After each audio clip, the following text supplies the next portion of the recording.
All right, good morning. So I'm actually pretty pumped today. I had a good morning, except for a complete meltdown going out the door. By the way, I think I actually changed. Just gonna do this. Yeah, the youngest had a complete meltdown going out the door. But now it's like everything's so much easier, so I have so much more patience for the rare meltdowns. It's like, yeah, just give him 5 minutes and it'll be okay. And it is. So,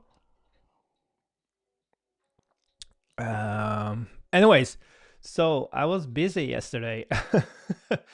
It just occurred to me like Bonsify allows you to have these different reactive primitives, and I actually changed documentation to show you how you get started with these different primitives. And I wanted to enable view reactivity because they have some really nice reactive primitives. But there aren't any React observers for view reactivity. There are some libraries that kind of puts it into a hook and stores and stuff like that, but not like just make it work, right? But then we have this observing components repo where I built this Bobble and SWC plugin, which basically just wraps all your components as observers, and you can configure which package you import that observer from and what's the name of the observer. And I argue that for reactive primitives, you should just make all your components observers and memoized, because that's optimal for, because we're not doing props comparison to that degree anymore, because you're rather passing down objects. And especially with mutable reactive primitives, those objects rarely change. So it's very efficient. And it's also like, React just behaves the way you think it should behave. So that's pretty cool. But we threw this at, so what I did is I created Mobex React Observer, and you can use that, of course, like Bonsify is just pattern. So if you don't want to use wrap all your components with observers, you can just use Mobex React Observer, and it will just make all your components observers. So you can just use Mobex and then just expose it to components however you want, and it will just work.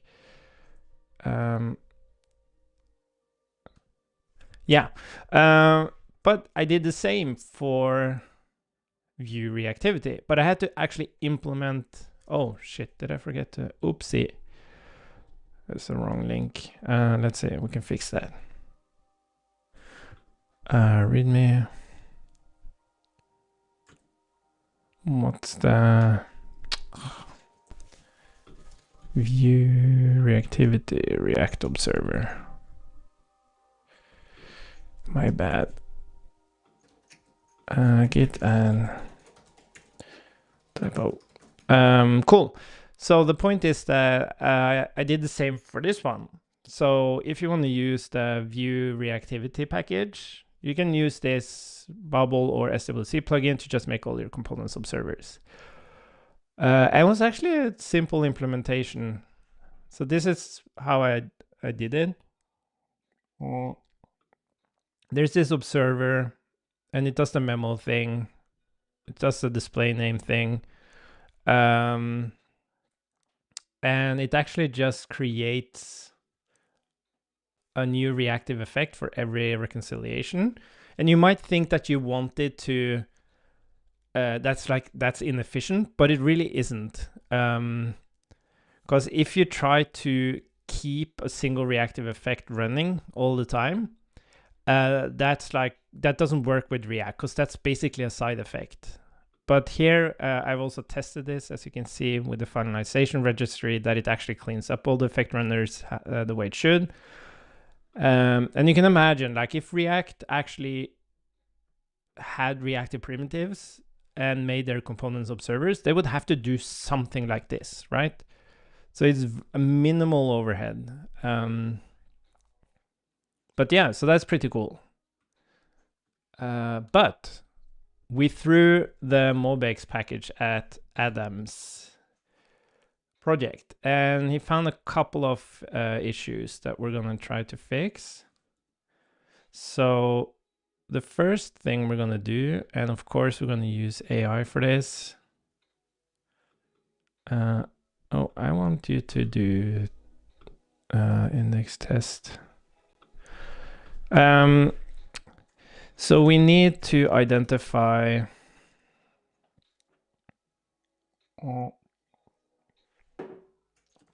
so when identifying component functions, we should not only check for JSX in the function body, but we also have to make sure the identifier for the function starts with an uppercase character, as all components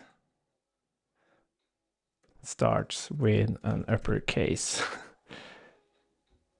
with an uppercase character. And we're going to throw Claude at this.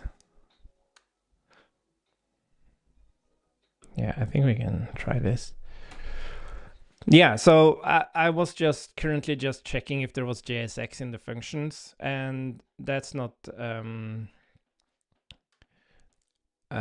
good enough, because you might create like some kind of helper function that returns JSX, and that should not be an observer. The logic is check if it starts with an uppercase letter.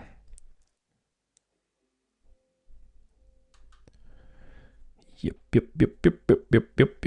And then we're going to write a test for it. Oh, it writes the test as well. Nice. And then we need to do the same for the SWC plugin. But then we have another tricky one. And that is I'm only transforming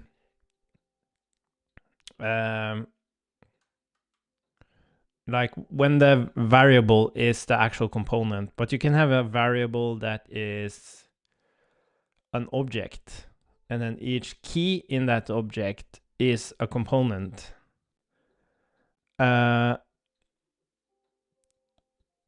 that's like I'm actually not sure how to handle that.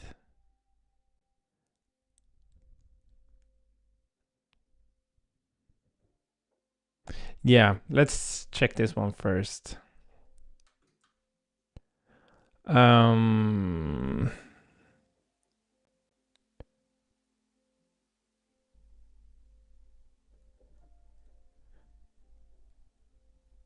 Component.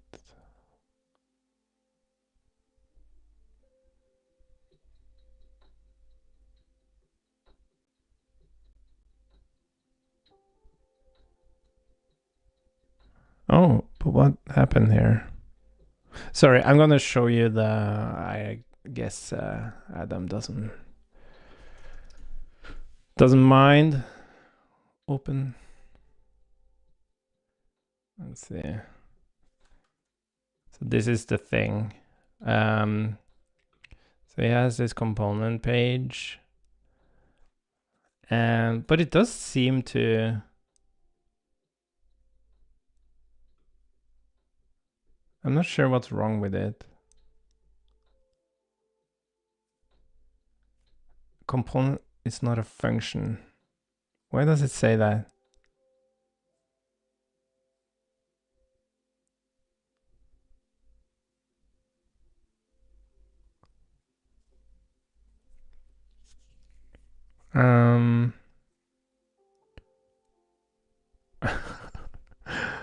Yeah, I'm not sure why it's saying that it's wrong.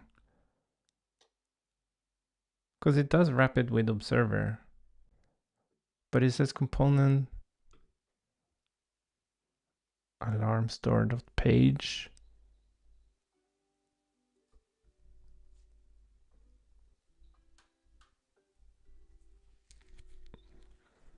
I'm gonna ask him. Could you check this? It seems to convert correctly. And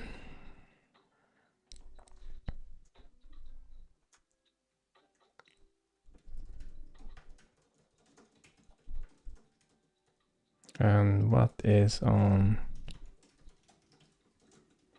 That's weird. Yeah, anyways, so let's see if it actually fixed this. Bubble. How did I test? npm test surprise.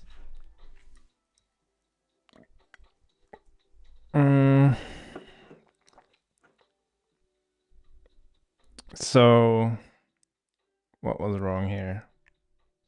Oh, now it stopped. Oh, interesting.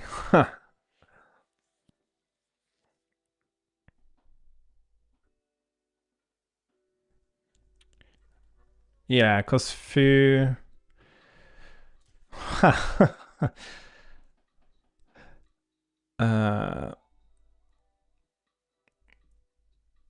It seems that we should only apply this rule if the function is not already wrapped. Like you could argue you have a helper function that's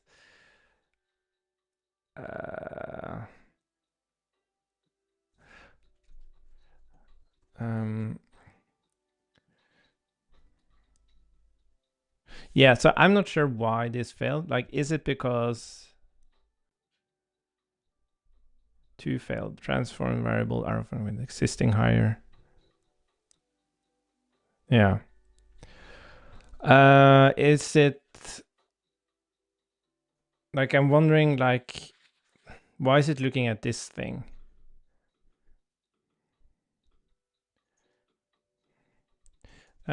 So this test breaks now.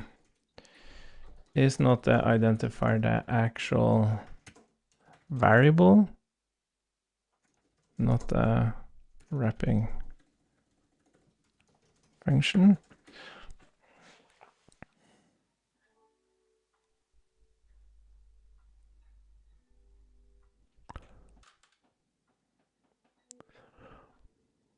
You're right. The issue is now we're checking for component names when a function is passed. Yeah, exactly. Interesting.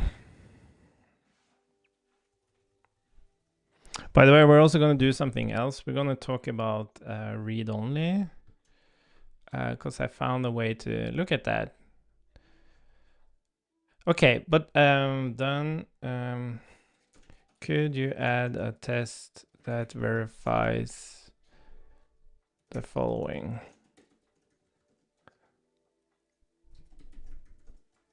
Const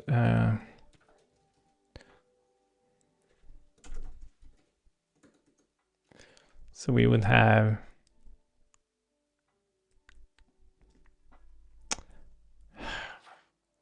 yeah, so let's just, the important thing is that foo, this should result in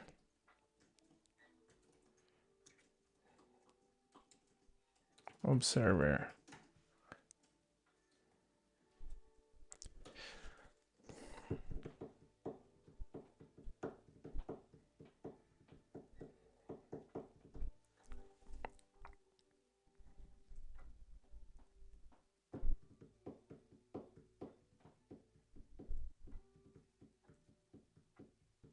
It's interesting though, like how the hell, yeah.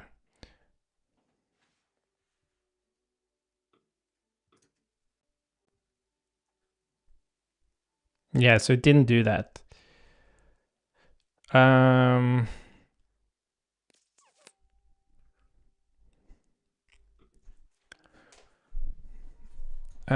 So the test broke.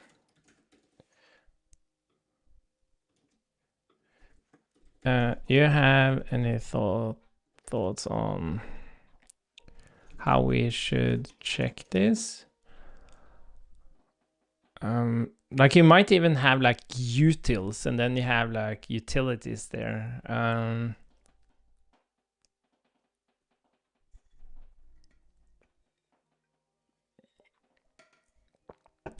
But I think this pattern is really more for. I was thinking that we can just assume. Oh yeah, because now we fixed. Oh, wait a minute. I'm gonna change something.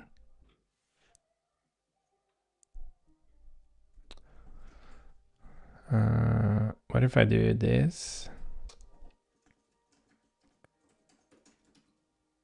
Oh, okay.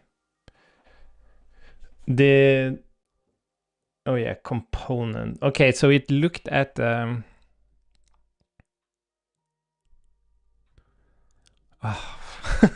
this is a tricky one. So if we have uppercase, I'm wondering if we should just make that a caveat.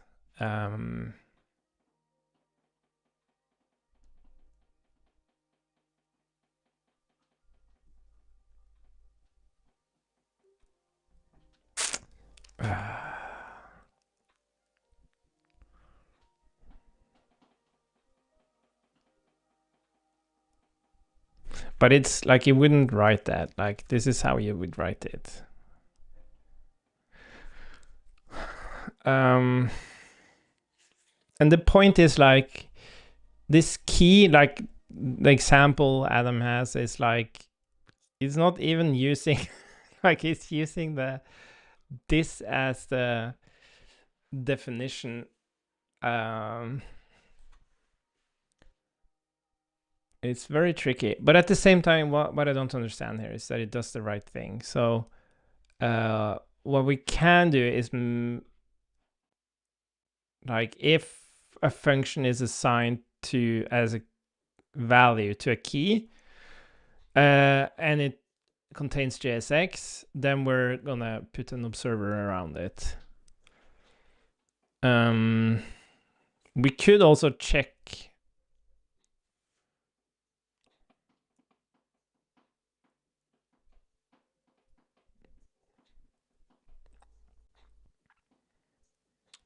oh,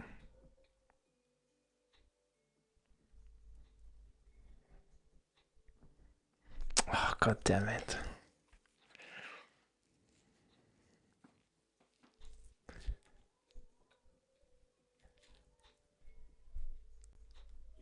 Oh my god, now the oldest one has a meltdown.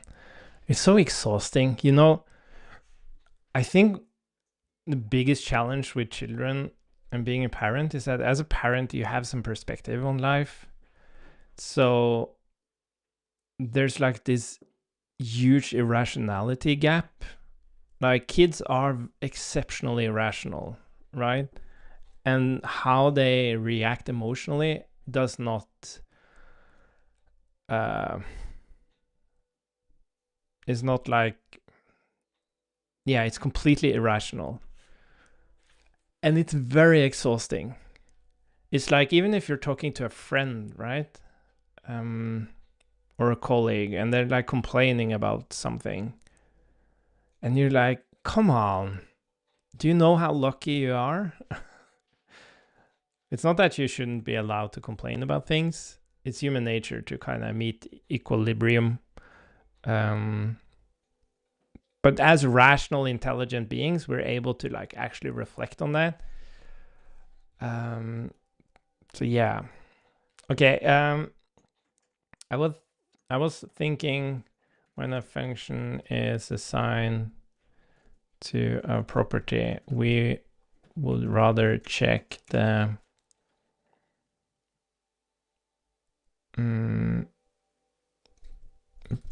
property name as the identifier.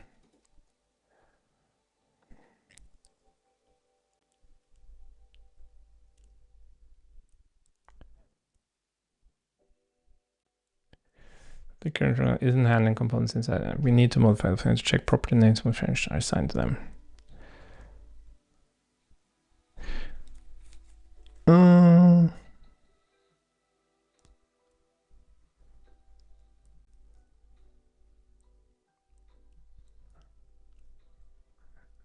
Yeah, this.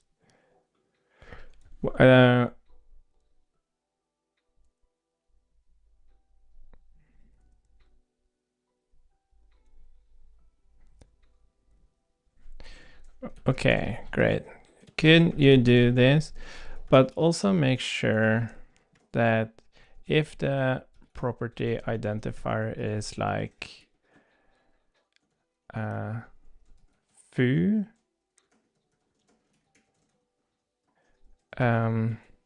we should also apply the observer because the reference identifier starts with uppercase.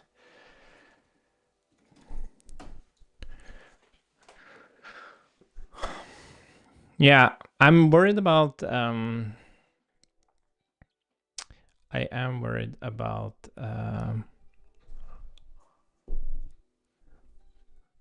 the Rust plugin.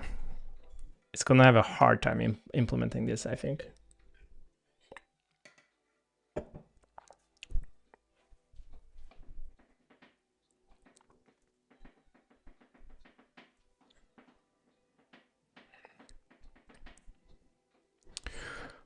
But maybe as we're working on this, we can start looking at Bonsify, because we're gonna add something called read-only.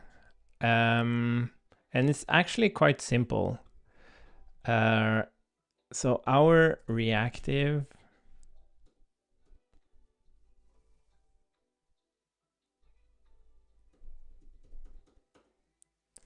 let's see. Our reactive function is actually gonna have read-only.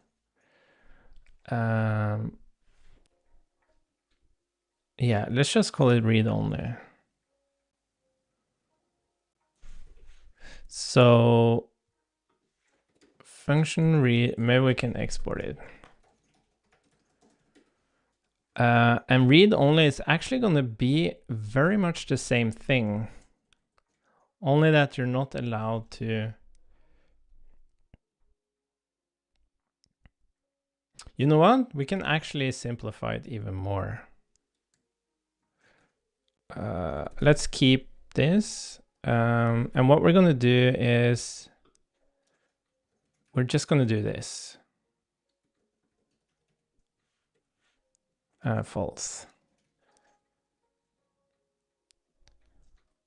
Because the reason I do this is just so we don't have to like re-implement anything. And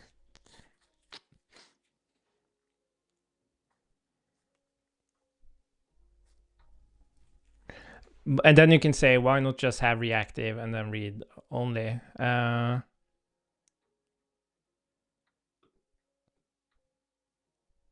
Or you know what? We're going to do something else. Or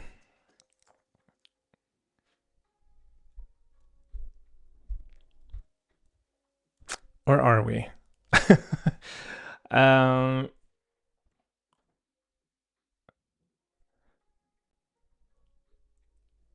I wonder if we should just add a symbol to the value. I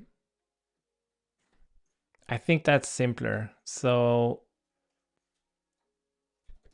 read only.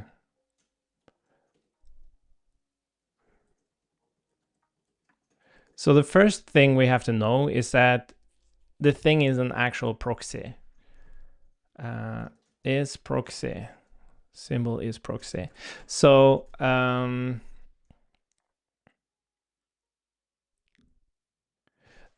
doing that allows us to, so read only should only be applied to actual existing proxies, right? Let's think about that. Did you, oh no, that's something else. No, that's some, come on. That's something else. That's something else. That's something else. Here we are. Okay, I'm just gonna accept it and then we're gonna test it, see if it works.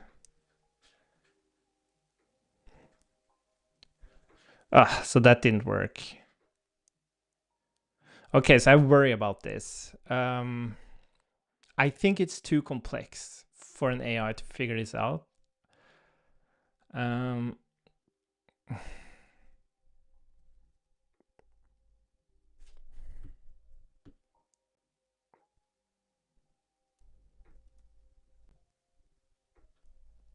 Okay, we're gonna give it one more try.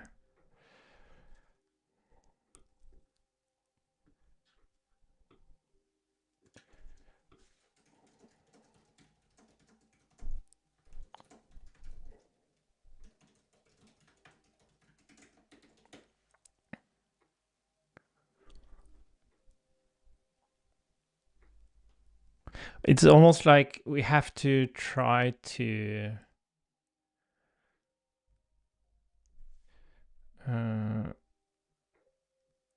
interesting operation.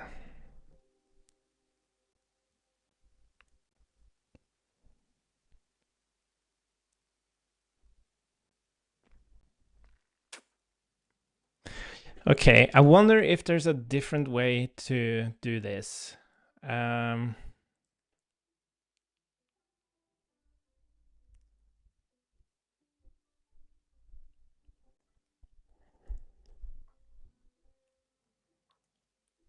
Is there somehow I know just by looking at the function itself?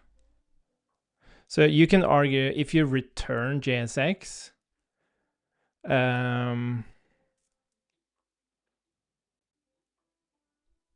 then it's, I could check that you literally return JSX. But the problem with that is you might just return a variable containing JSX. And you might still have a helper function that just creates some JSX for you. So it really needs to, okay, let's see. Okay, it actually handled it. Okay, but that's good.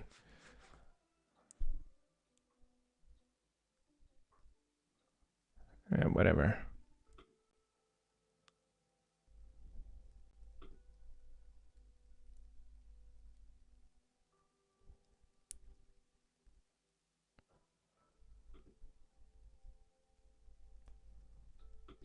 That's weird.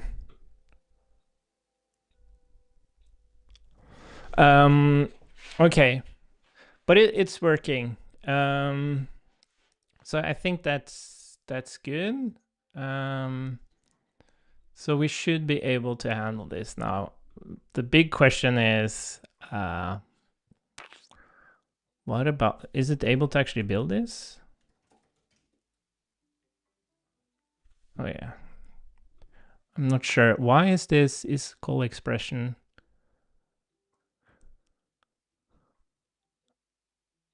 Why can't it like reference? Why does it say never?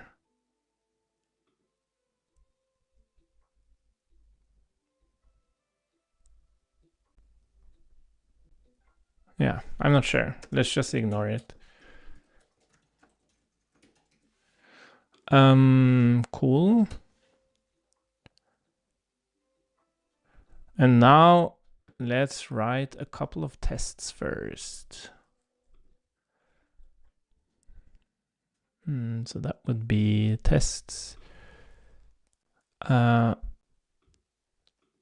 Input. I really dislike this. That I'm like, why? If I double click a file. Oh, interesting. I have to click. Oh, look at that. I learned something new. I wish if I double clicked it, it would actually add it to the thing. Could you write me another test like this? But could you write me some new tests like this? The new test should Verify that we only transform functions that has an identifier with uppercase name.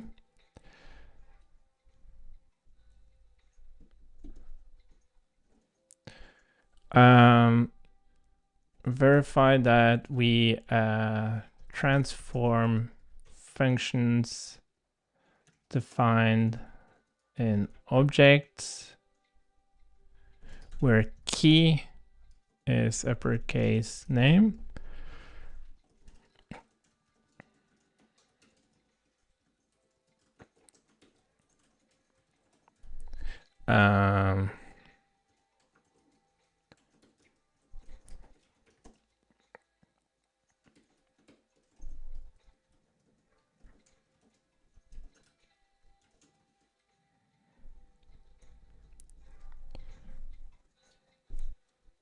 Yeah, let's see that.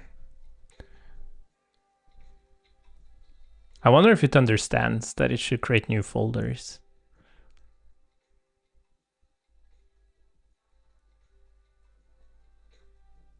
Yeah. It's very cool.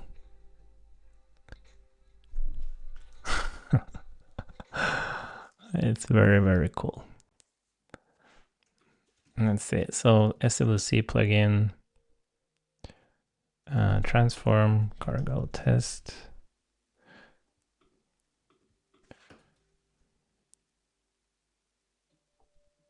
Wait.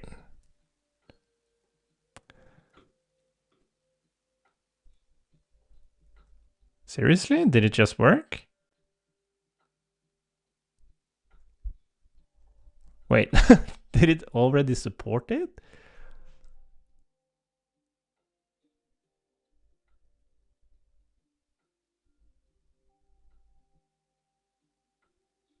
I don't trust this. Input. What the fuck? Seriously?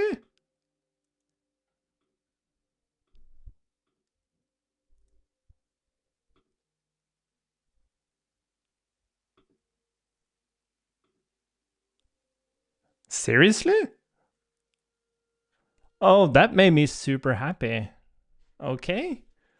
So we just, oh, this is amazing. Okay, so we're gonna, that's amazing. Bubble plugin. What do you know? So we're just gonna bump this one. Bubble plugin, and we're gonna actually, well, let's first handle uppercase, ensure uppercase, and object definitions. Push, and then we'll release a new version of this one, npm publish, and I forgot my watch. Okay. Excuse me. Ugh. I have to use my, let's see, Authy, where are you? Authy.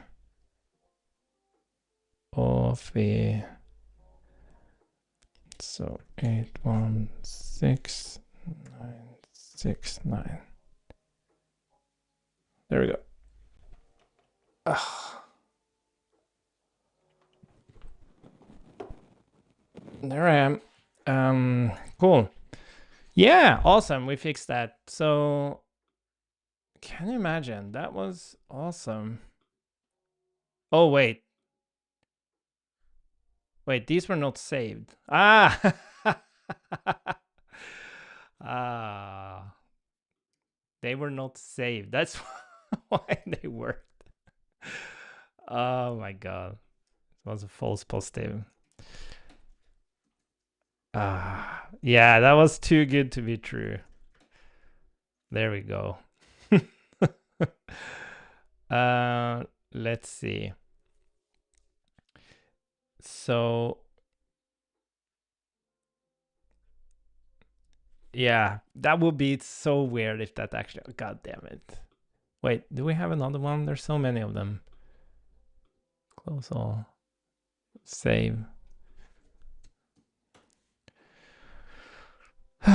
Okay, so what we need to do is try to make this. I'm very worried about this. Can you ensure that when identifying the function with JSX, that the identifier of the function is has the first character uppercase? Const foo.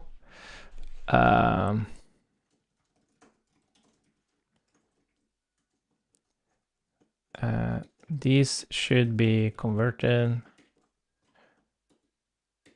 These should not be converted.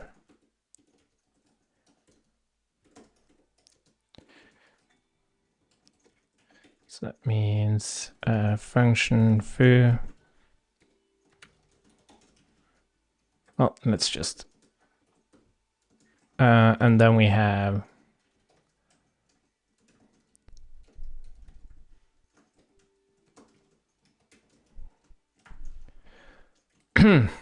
and now we also have const components.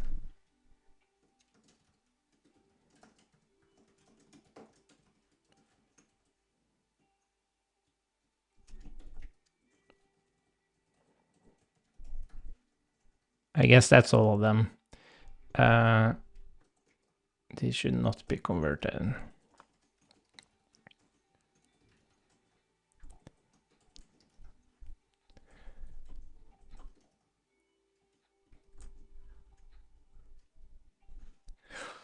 Okay. Let's see what it does.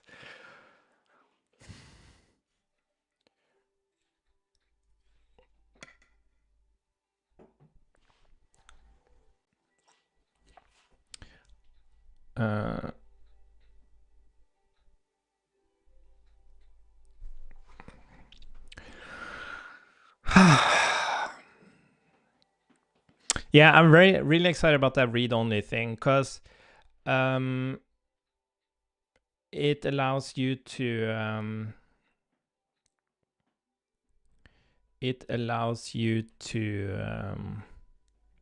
very efficiently protect state. So you don't have to use, like, you can still use getters, but it's much simpler to just use read-only. And it's a better mental model because using getters, it's implicitly read-only. You don't have that strong relationship to it being read-only. And also arrays are very difficult, like, to do read-only. You have to freeze them, but you can't just freeze it in place. You have to create a copy of the array and then freeze it. So I want to argue in state management, you really need to be able to make things read-only. But instead of doing like MobX, where you put the protection in the action, you put the protection in the exposure of the state to the components. So now you don't need all these like weird primitives of flow and like make your functions actions or anything like that. It's only about what it references. If it references a reactive reference, it can change it. But if it references a read-only reactive reference, it can change it. So we're going to look at that. It does mean that we're kind of breaking it in the sense that we wanted to only have reactive, but I think I'm going to just put reactive.read-only, so we still only have reactive. Yeah, so I'm going to cheat a little bit.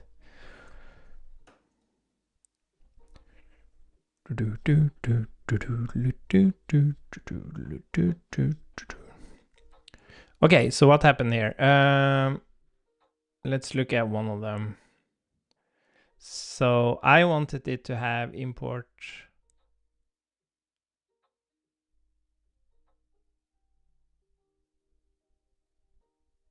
Okay, so I think this might be. Oh, I actually think it did it. It's just a test. Which one is this? Uppercase identifier. I actually think it removed the.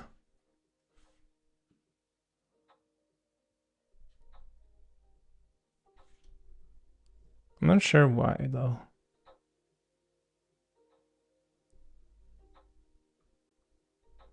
Oh, but it. Wait, left is what I got? No. I hate this left and right thing. I never know what it means. What is left and what is right? So left is what I wanted it to be, and right is what I got. So what's interesting though is that it seemed to have.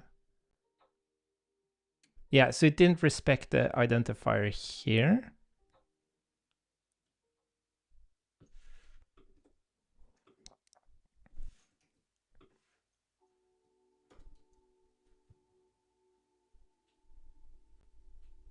I think.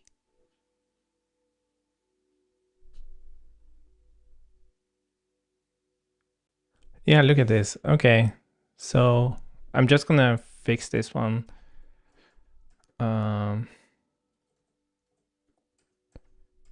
But you see that it actually put the observer there, which it shouldn't do. So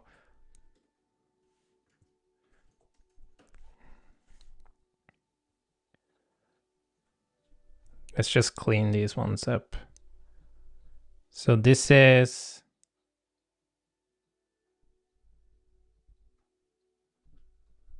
Oh. Oh, for fuck's sake, I have Prettier running. Sorry. It's very annoying. Say without formatting.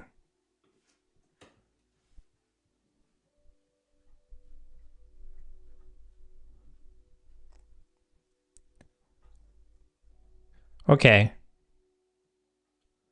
Oh, it didn't have this should be. Sorry. Should be transformed. Uppercase. Okay, I just want this to be.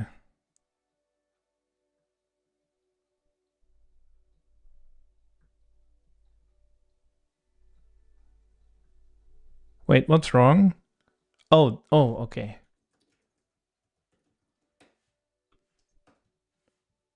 There we go. So,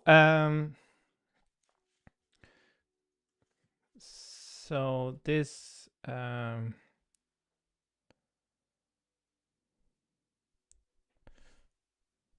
not gonna add that one. So the case of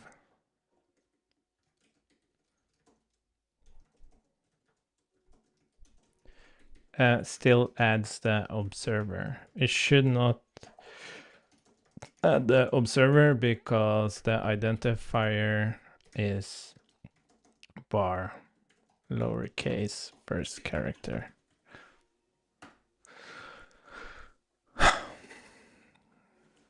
Yeah, so let's I don't need this one. Let's let it think about that. So we're gonna do if key equals x is proxy, we're gonna return true.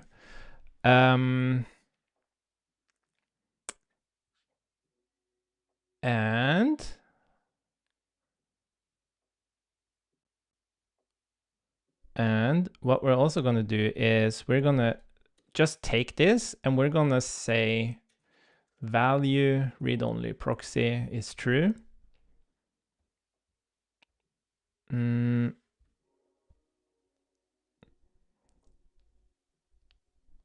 Oh, I guess we don't need to do that. Well, no, we need to do that.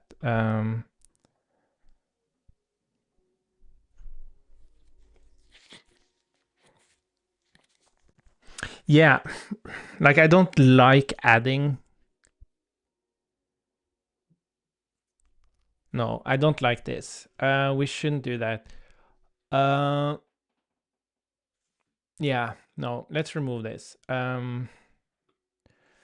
It is better that we just pass in read-only equals false here. What I don't quite like about it is that it will pop up as a signature thing. But we can actually fix that, you know? So it doesn't actually pop up. So we're gonna do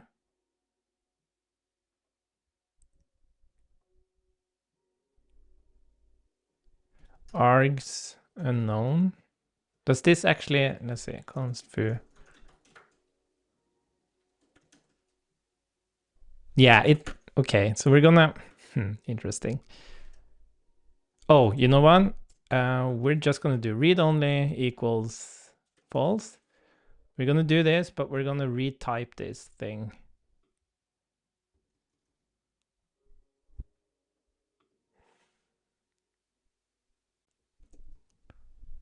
Let's see, how are we gonna do this?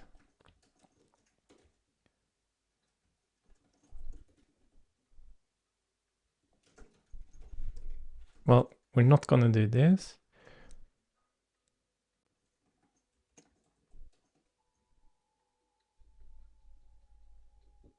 How does this work? So now it's still like two of them, right?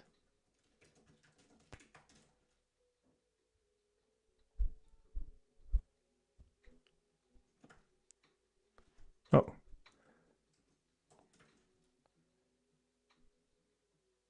Oh, nice. Yeah. Okay. That's actually all we need to do. So now we can take this. Where did it go?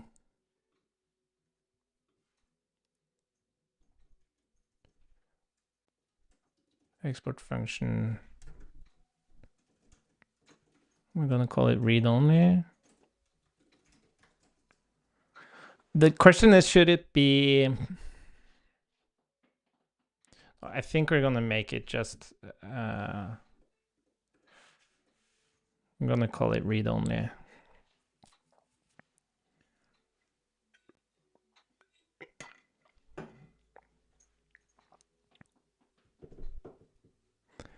And a value t. And then we're just going to return. Oh, fuck. Yeah. Oh, interesting. Expect our...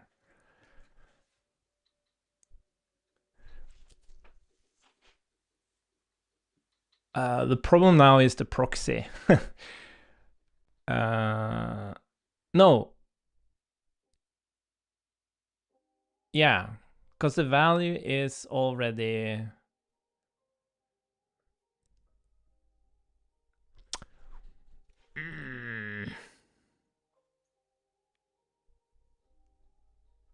Okay, we need a read-only proxy cache. That's the easiest way to handle it.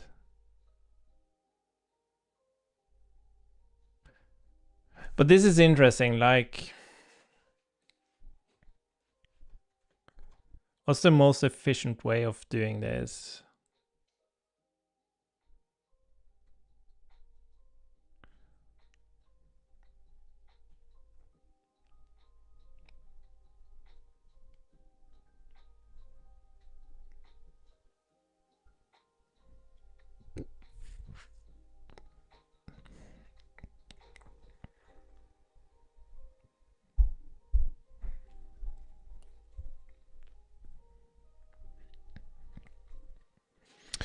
Okay, let's think about that. Okay.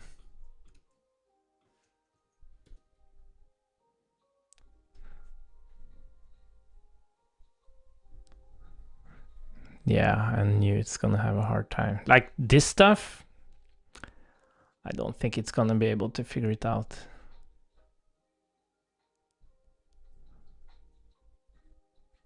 What failed now? Other wrapped. uppercase identifier. Okay, other wrapped input. Yeah, exactly. We have the same. Is this the other wrapped? Yeah. Input, some wrapper, actual.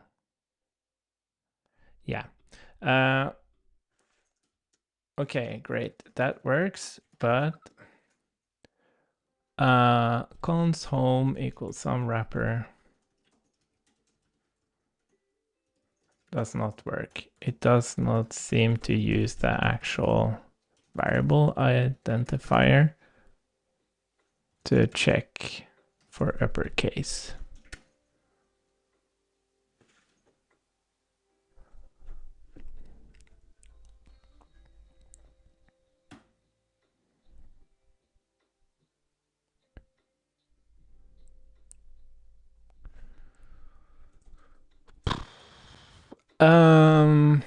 Yeah, so we can have like a read-only proxy cache.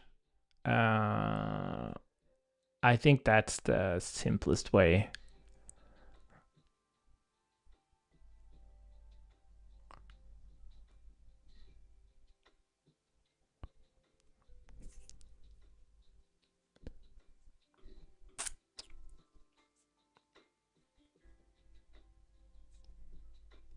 Yeah.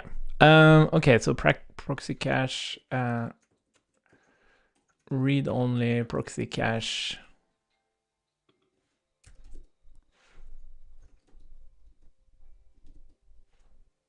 Let's see. So if read-only.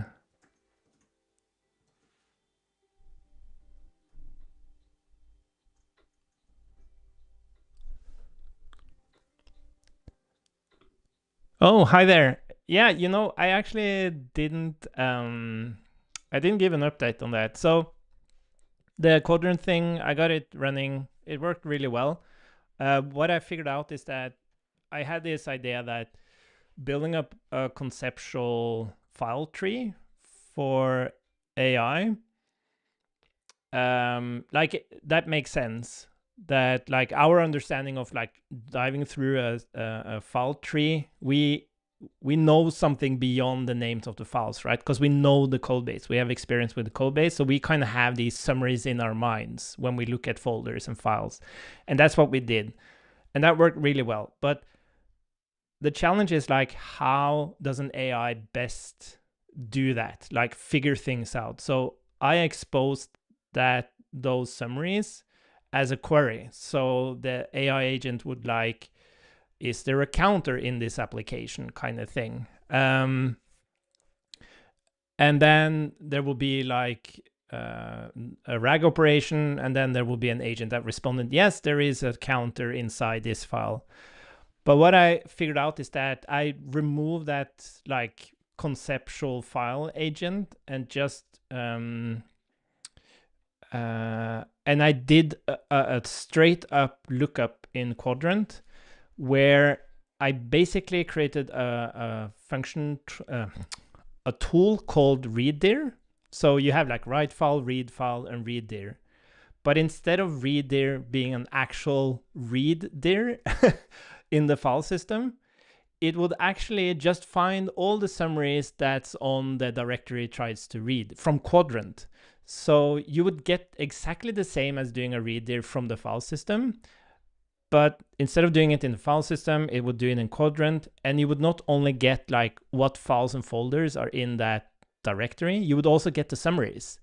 So the AI agent would kind of just always read the root, and then based on the summaries of different files and folders, it would decide to go and read a nested directory or actually go and read the file, depending on what the prompt was. So that was a really nice learning. And I connected it all to my other project, which was a multi-tenant Firebase thing, where the goal was to try to create a code agent tool where the user doesn't have to set up any platform stuff like authentication and persistence and all that stuff. And I actually got it to build a multiplayer tic-tac-toe game for me. So actually on one prompt, which was pretty cool.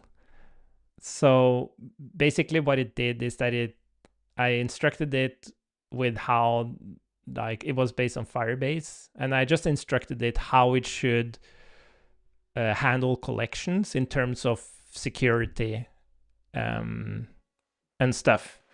So that was pretty cool, and that's kind of what's lacking now, right? With all these tools that gives you an AI agent to kind of create things in the browser.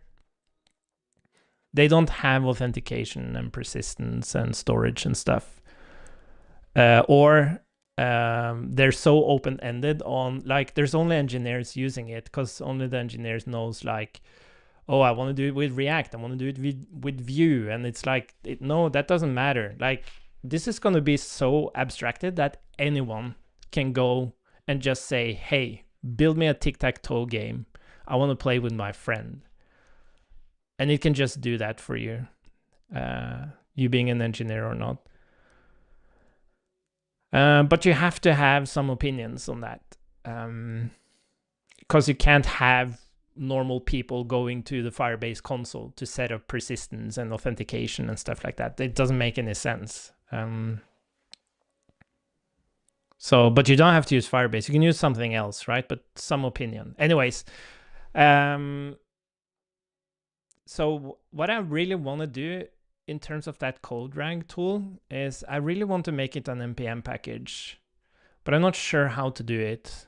But being able to just install an NPM package and you get like a CodeRag tool running in your environment, that's pretty cool.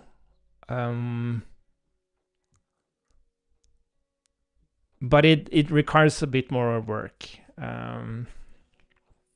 It definitely does. So I might be working on some other stuff related to this. So the story definitely continues on this.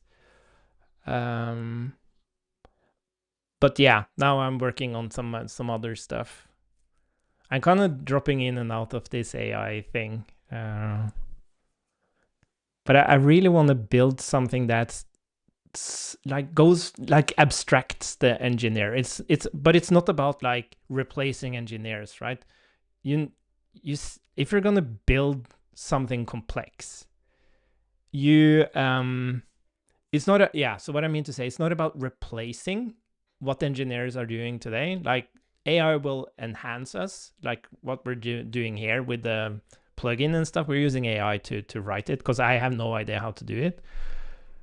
So for existing engineers and the work we do, it's just enhancing us.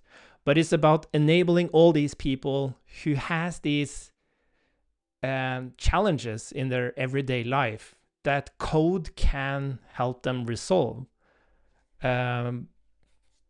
Yeah, it's like a productivity tool, but it's ephemeral. It's like on the fly. Or did you mean, yeah, so AI is like a productivity tool, but this concept of like allowing people who don't know to code to build actual tools, that's like ephemeral tooling. It's like you have some challenge in your family or in your neighborhood or in your community or at work, or it doesn't matter. And by building a web app tool to help you resolve that, like, web apps are amazing tools because they can be shared through a link. You have authentication to protect data. You have like, it's so accessible. So enabling people who doesn't know how to code to create these like very specific, simple tools that just makes them, yeah, like it's almost like having a, you know, 3D printing. It's almost like having a 3D printer for web apps, right? It's almost like you, at home you have this issue with, I don't know, what's a good analogy for this? Well, there's something you need in your home, right? And you can just 3D print something that solves the problem. So you have, yeah, no, it's not a good example. Sorry, that's a bad analogy. Okay, so the analogy I use with a colleague is like, people who work with actual physical tools like hammers and stuff, they say that 90% of the work is in the tool, right? So if you're trying to accomplish something, if you have the right tool for it, you can like reduce the time you need to spend on it by 90% by just having the right tool for the job. Now imagine being able to just build tools on the fly. Like you have some challenge, maybe it's a very specific scenario, and you can say, this is my problem, create me a tool that will make me solve this more efficiently. And then creating like white collar tools, that's it. It's white collar tools on the fly. And being able to just prompt an agent, it actually builds like a web app tool for you to resolve that issue more efficiently. And it has authentication, persistent storage, real-time notifications. It has everything that like a web application needs at its outmost level, abstraction level. I think it can help a lot of people.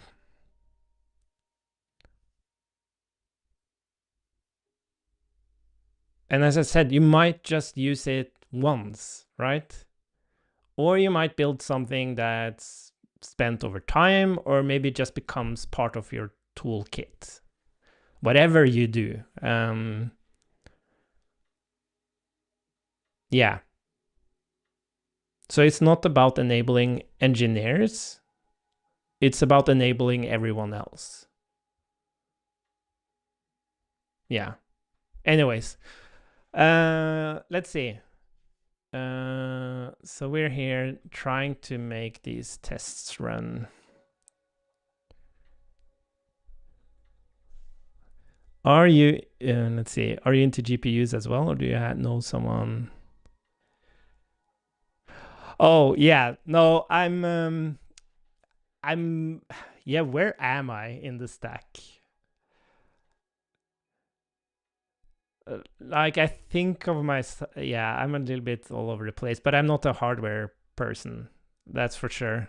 I work at a company, Together AI, that's definitely into GPUs. But I don't know anyone who's close to me that's into GPU stuff. It's very fascinating though. I just love the story of. I love watching like early interviews with Jensen from NVIDIA. Him talking about how they started like making these GPUs for games. And how it turned out to be such a great way to power AIs. It's very, very cool. Like being a gamer, I just love how games has like enriched us, not just like technology wise, but also just like having kids now growing up playing games with them. Oh, awesome. Yeah, I'm actually like I worked over 4 years at Code Sandbox, and then we got acquired by Together. So I'm working on, well, partially the interface between Code Sandbox and Together. Like we're building products that allows Together users to use the platform of Code Sandbox to like execute code basically. So we are about to release like a product that's called a code interpreter, which is a very simple idea. We're just running like a Jupyter notebook or a Jupyter server on Code Sandbox. So you can like run interpretation, but we can do so much more. We can do so much more. So yeah, it's very exciting. But I also work on other stuff at Together, which is not like AI specific, which is but more product development, things that needs to be in place to actually have like users signing in, collaborating and stuff like that.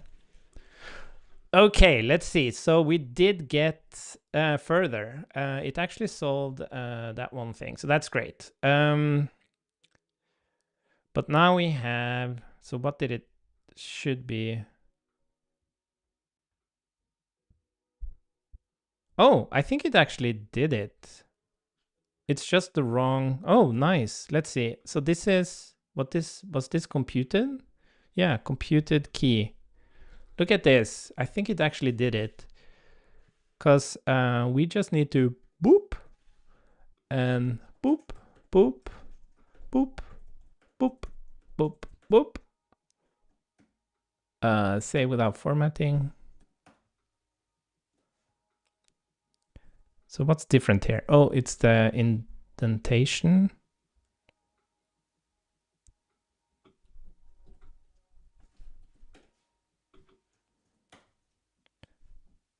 Oh, what the hell is different? Oh, is this another different one?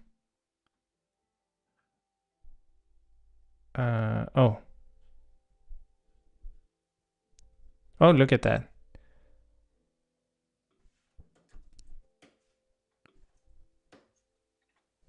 Wait, god damn it.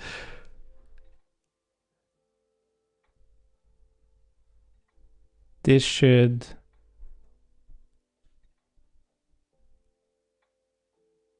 Wait, expected?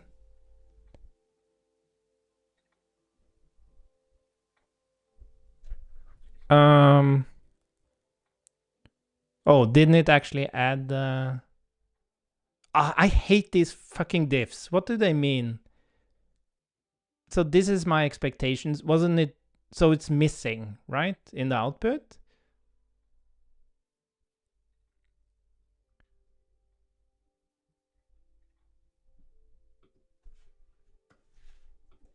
This is so confusing.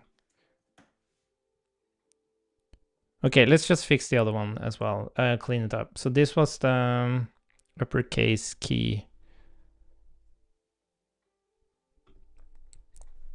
Let's see. Boop, boop, boop, boop. Yeah, but really cool to... yeah.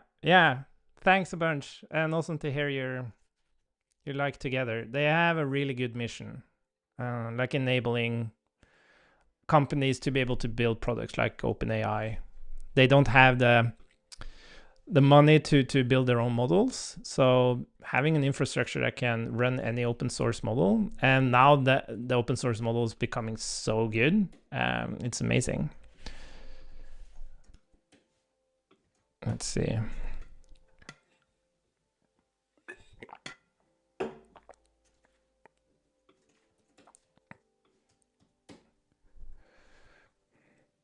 Okay, so I think I know the problem if both of them have the same. I find it weird that like it removes the comment. I don't care, but it's weird. So if I do this,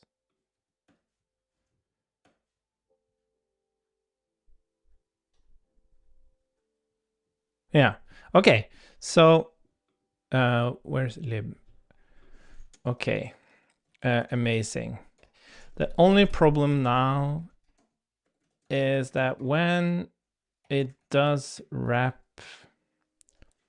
functions in objects with observer, it does not add the import. Are we tracking that import should be done when wrapping those object functions?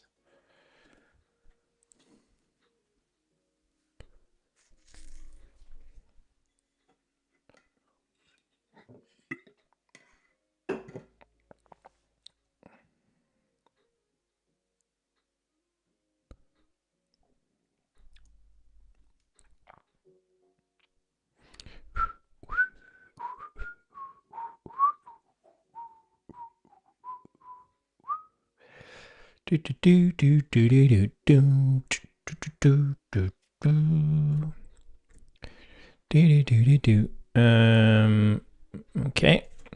While it's working on that, we're gonna, let's see. I guess these lookups aren't, if read only, okay, I guess we can do else. Yeah, let's just do this. Well,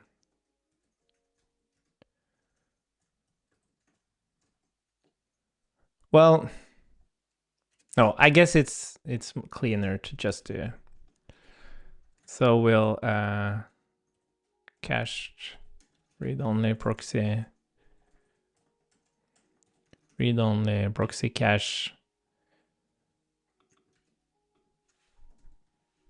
Oh, yeah. I guess.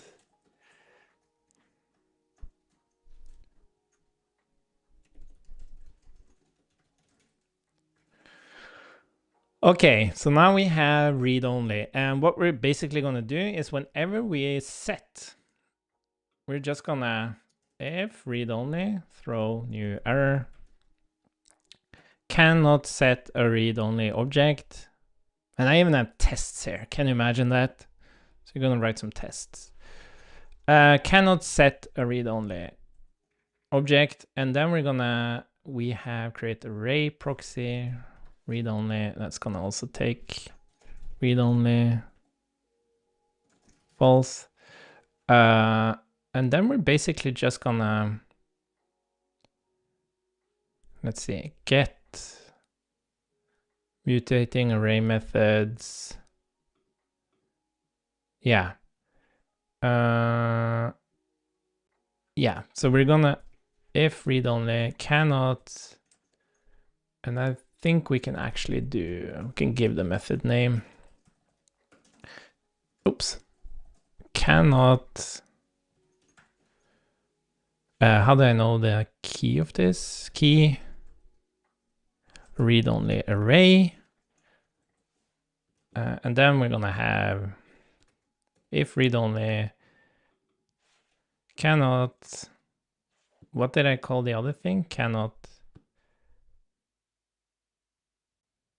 yeah. Cannot set a read-only array. I think that's fine. Okay, let's see here. Oh, interesting.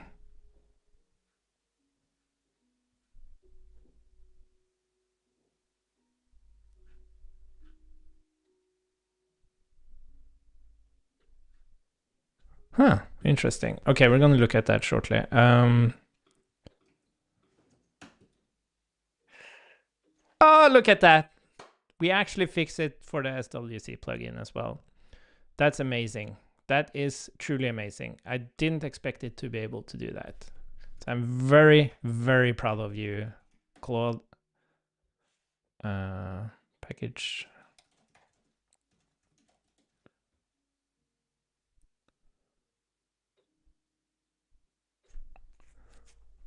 Git status, git. Oh,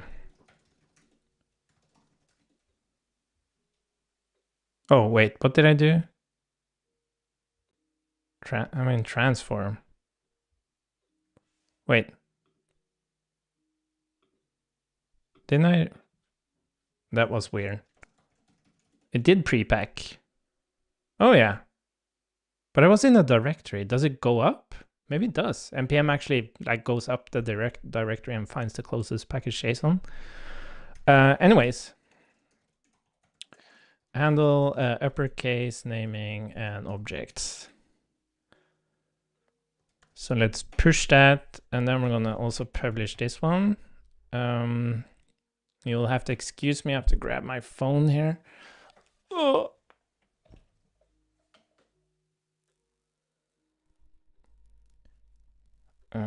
Offie.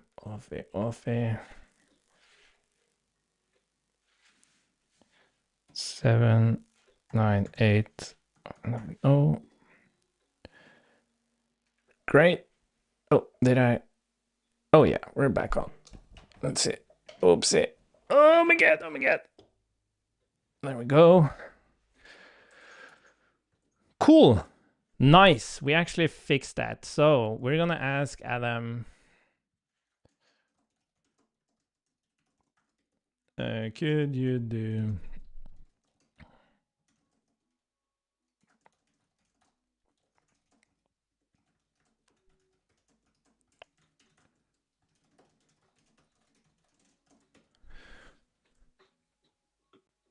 Let's see.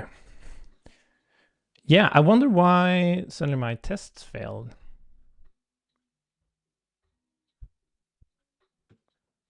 Because I'm not actually passing. Like read only is false. It shouldn't have changed anything.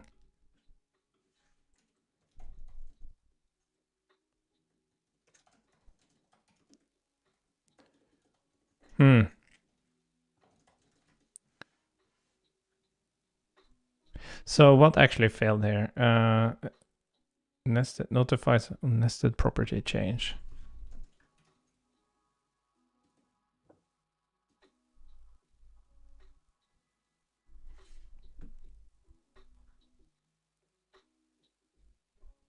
Observable? Describe. Oh. You know what? We're gonna. Could you just change the terminology observable to. I'm not actually sure if these tests are. No, they are.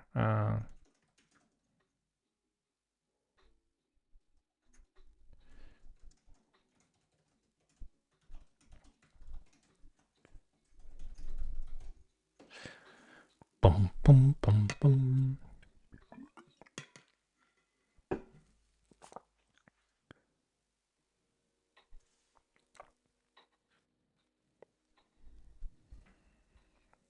Yeah, this code rag tool.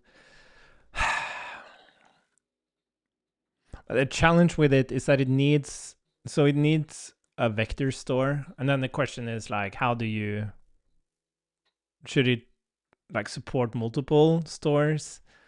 Should it support in memory?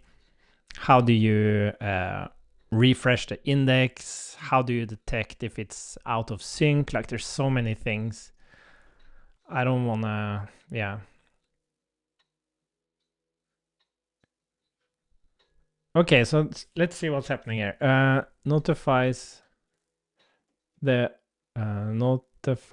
observer on nested property change.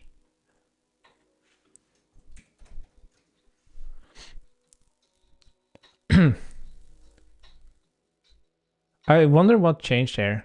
I'm just gonna copy this and then I'm gonna reset it. Can I do that from here or here? Oh, so this hasn't been working. Ugh. Interesting. Okay, but it wasn't because of my change, at least. So, and why doesn't it notify the observer?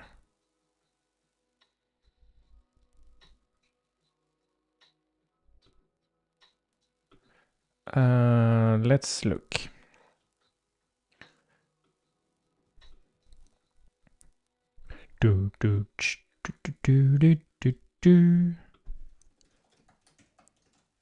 Setting. Oh, we need some more space here. Let's see. I'm done. Oh, there we go. Setting value 2. So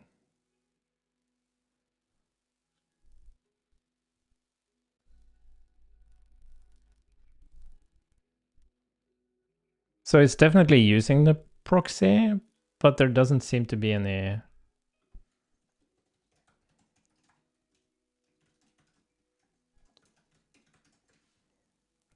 observers. Oh, interesting. So what did I...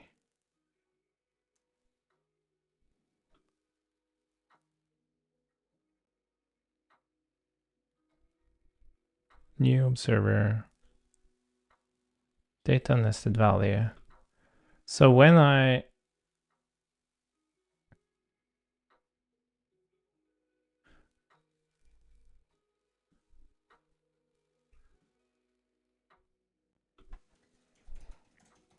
observing target key.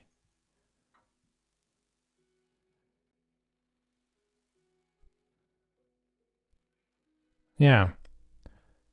So it's observing.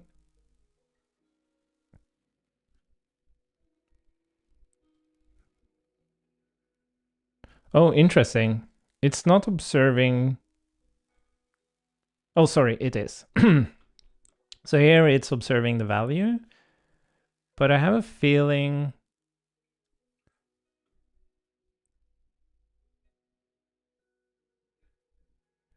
when it observes the key,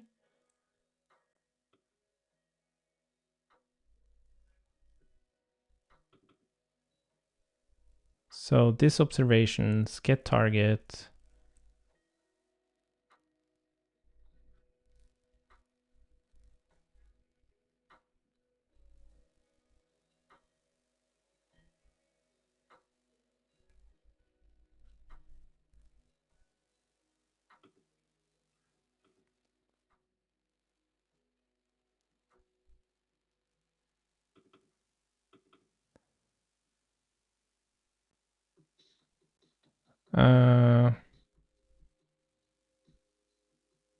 Oh, wait.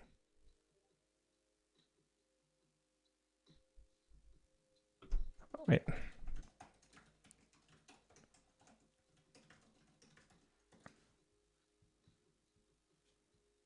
Observing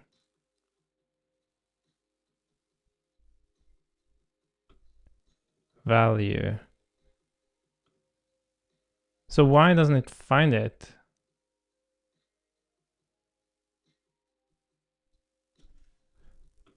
Console.log notify.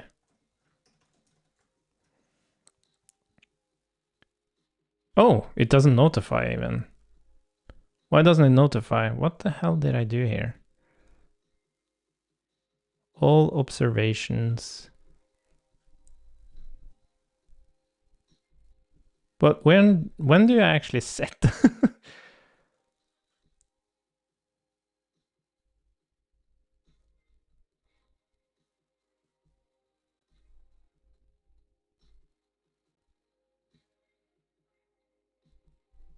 All target observations.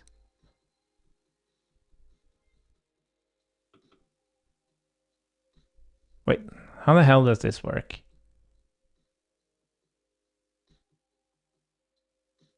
Am I subscribed? What the hell? So I'm creating an observer. I'm subscribing on that observer.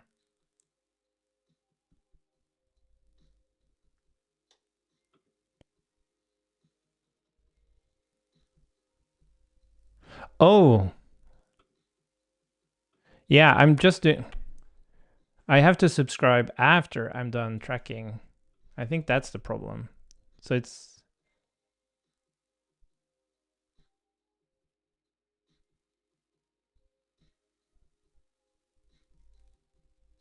Wait a minute, observer track.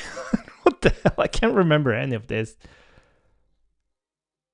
Yeah, this is just, yeah.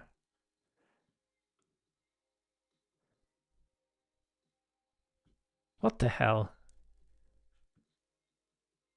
So I'm creating an observer. I'm tracking stuff I'm accessing.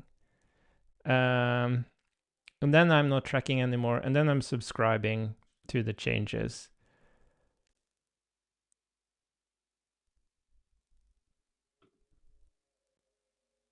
Oh, sorry. Yeah, what the hell am I doing here? I think this is actually written by AI. Yeah, so it is actually working. It's just that the AI wrote tests that doesn't quite make sense. Let's see. Yeah, so everything was actually working here. What's this other one? Notifies the observer. And that's the property change. Oh, notifies observer on property change when change when active. Yeah, so I think we have the same issue here. We need to, and then we need to untrack here. So this is notifies on property change.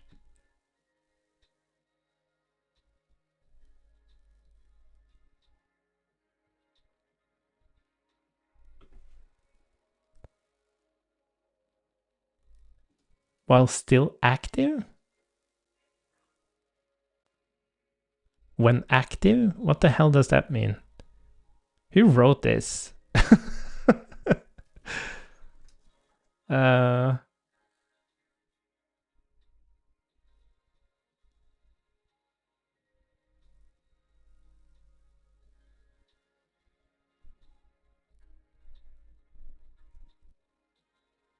Yeah, sorry. Now we're subscribing. Sorry. No, what the fuck? So I'm observing. We're tracking. We're accessing the value. We're stopped the tracking. We'll subscribe and then we change the value. While still active. Like this test doesn't even make any sense.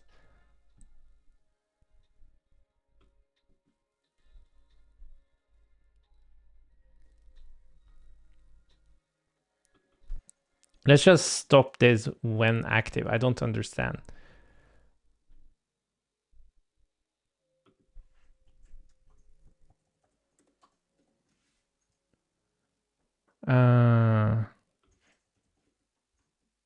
Existing code.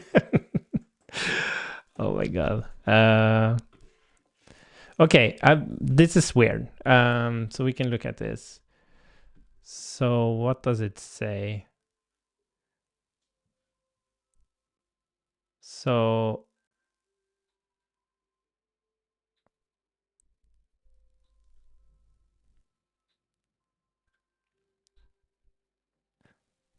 okay, so there is oh, sorry. Let's just work on that one.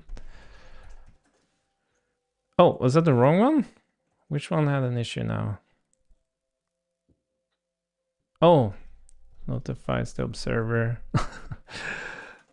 I don't think I actually fixed any of these. Yeah.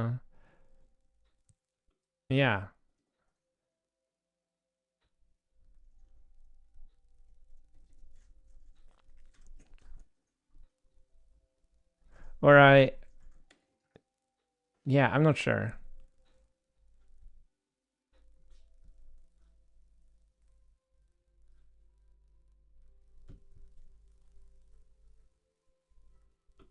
To be true.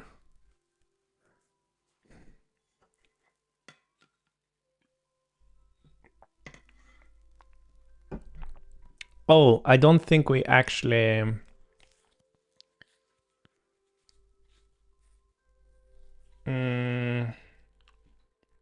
I don't think we support...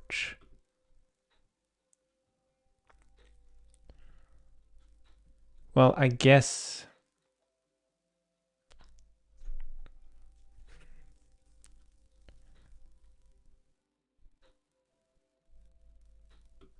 Yeah, I think we can rather... Yeah, sorry. This shouldn't be here.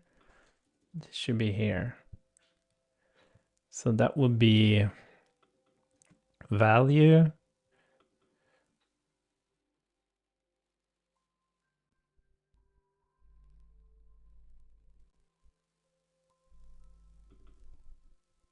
Oh, yeah, I'm... Okay, I think I made a mistake here. Oh, for fuck's sake.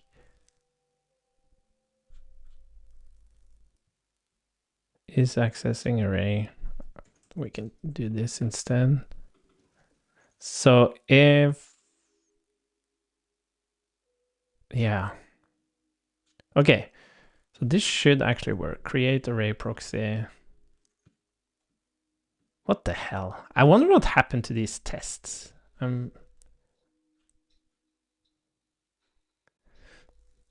Didn't I have it? Wait a minute. Is this the latest code? It is, right? Yeah. Okay, whatever. So if I'm, where's the length thing?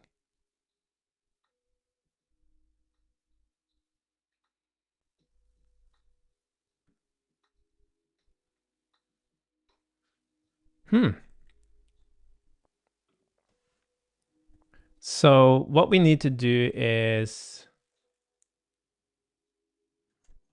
we need to notify both and if we're observing the length. Oh. No, that didn't work. Ah! I'm losing control of this. So what does the test do? It pushes on the array. And we are...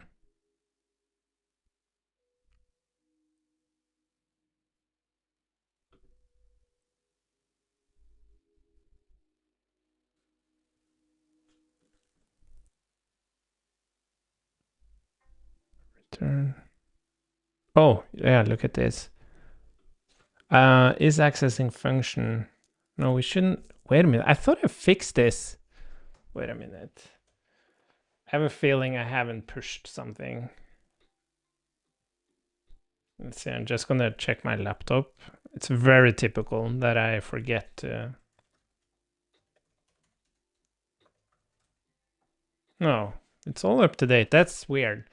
So when we're just dropping out now when we're accessing a function, but that we shouldn't do that. We should track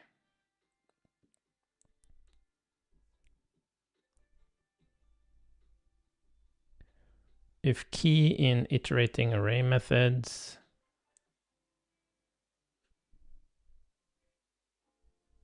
Reactifier.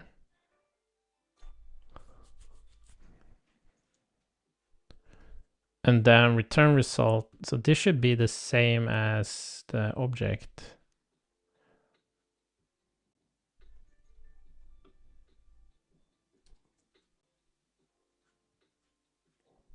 Yeah. There we go. Interesting. Yeah, I had some mistakes here. Like this hasn't been very well tested, so I didn't like expect it to be.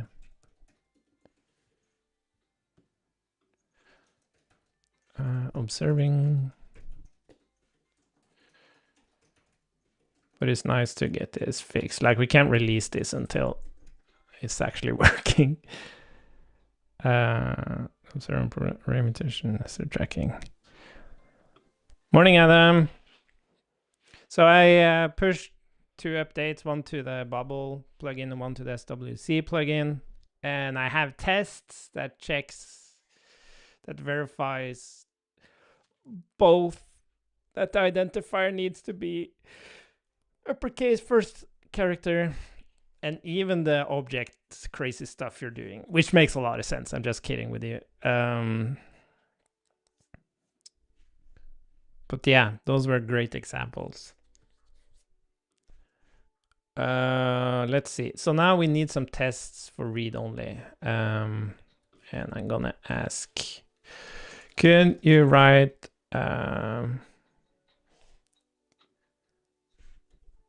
so plus that one.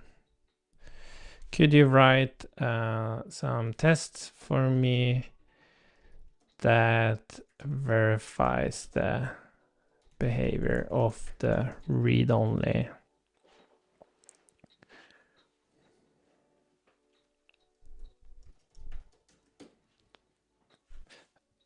Yeah, you're using the Bubble plugin, right? What's the latest? No, it's 01.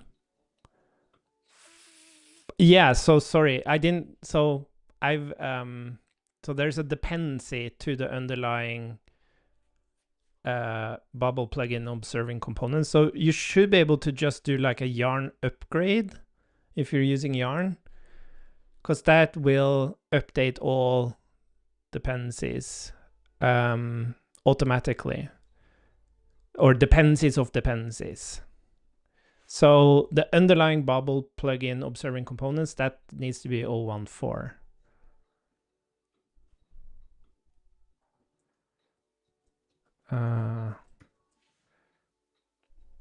Okay.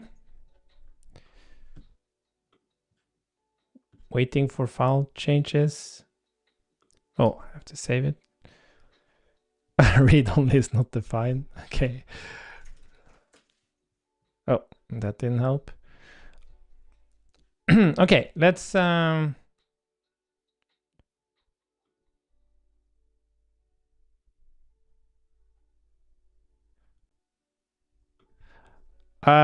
not sure how you can ask ChatGPT or something. I think you can target a specific, like upgrade a specific package. Oh.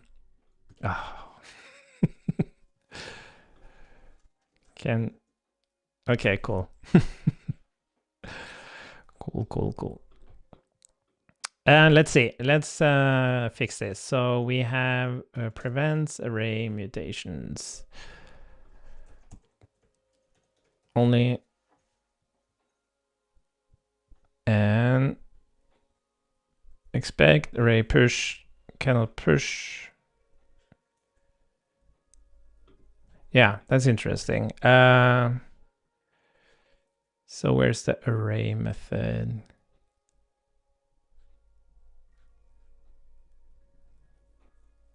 This is interesting. Why does it say set when I do push? Oh, is it because it's trying to change the length? Like, what does push actually do under the hood? But I'm calling push, so that's weird. Calling key.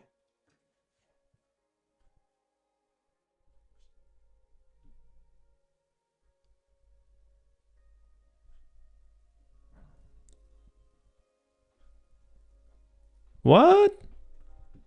What is it actually accessing?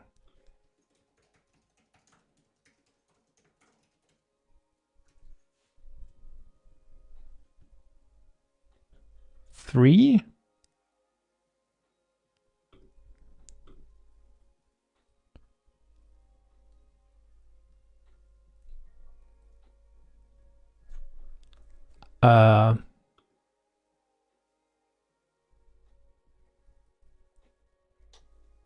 How is who? What? How is that possible?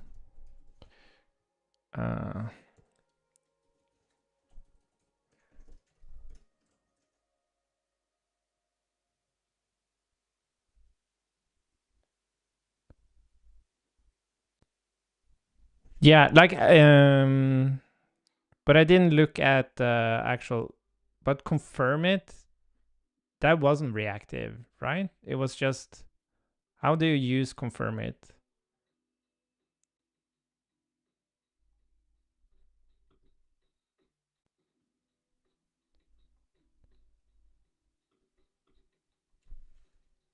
Aren't you like calling it inside an existing reactive component?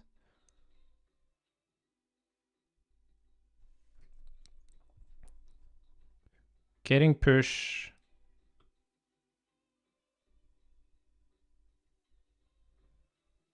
Oh, interesting. Huh. So push 0, 1, 2. I didn't know this. So when you call push, it's actually accessing the length. It's actually doing like length equals and the new value, because I'm pushing 4 here, right? Yeah. That's interesting. Yeah, so this is just, that's fine. Okay, but maybe we should change the...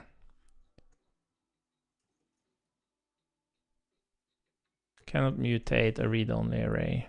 Let's see that. Cannot mutate. I didn't know that. That's... Did you have the code for the confirm it? I just need to understand how it's actually being used.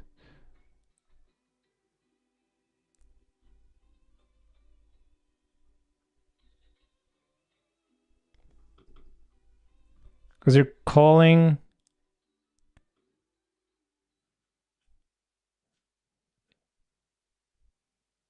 Yeah, how is it actually used? Because you're calling confirm. What do you expect to be reactive?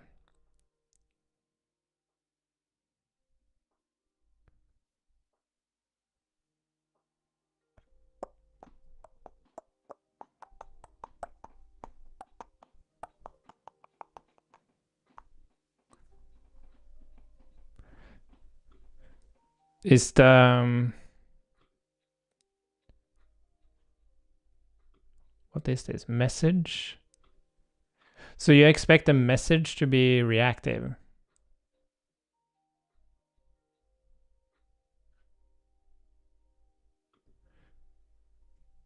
Yeah, so does... is like the... Wait, is the confirm it? Yeah, what I just don't understand what should be reactive here.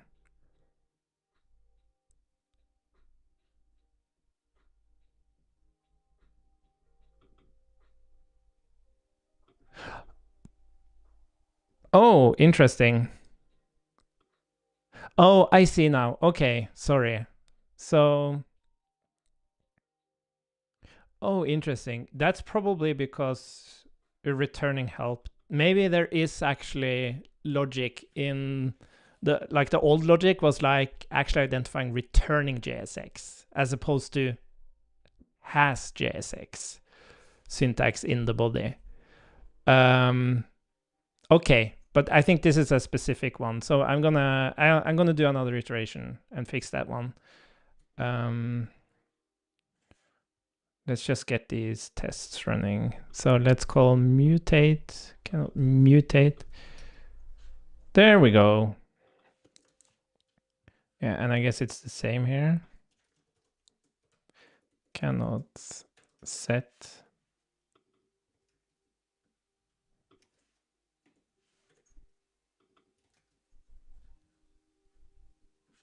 Oh, interesting.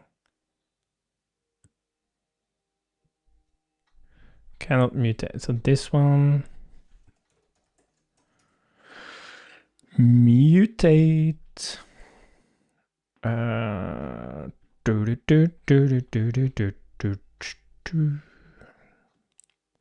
Original.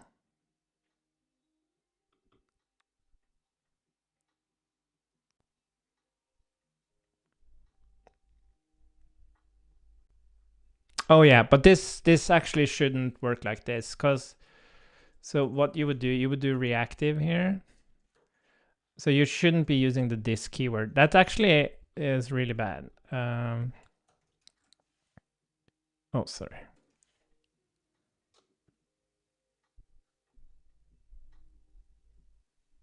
Oh. Oh. Yeah, I see what's happening here. This is a weird one.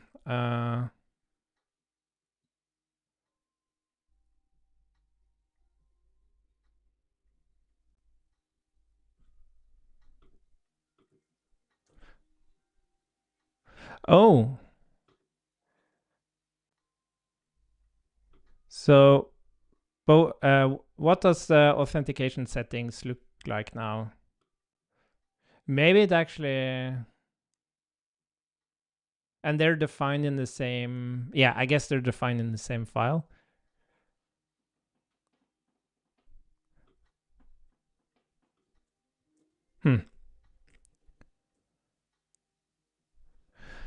But yeah, this make objects return from getters read only. That's not really the test I need.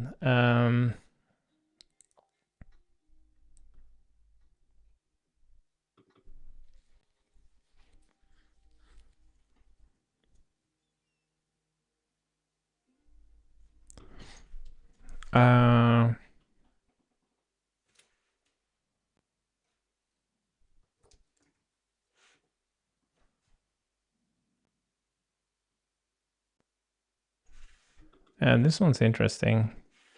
Like, would you?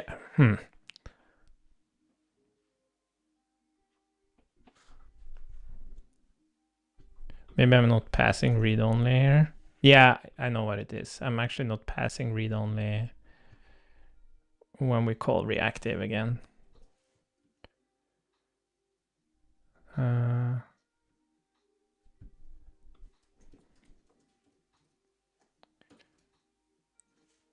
we have another one?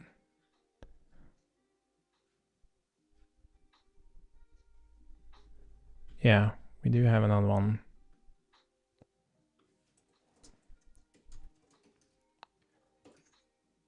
What?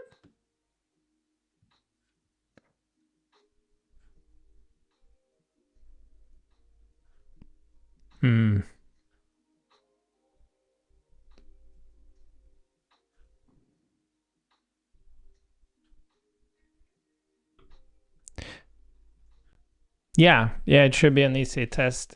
It's but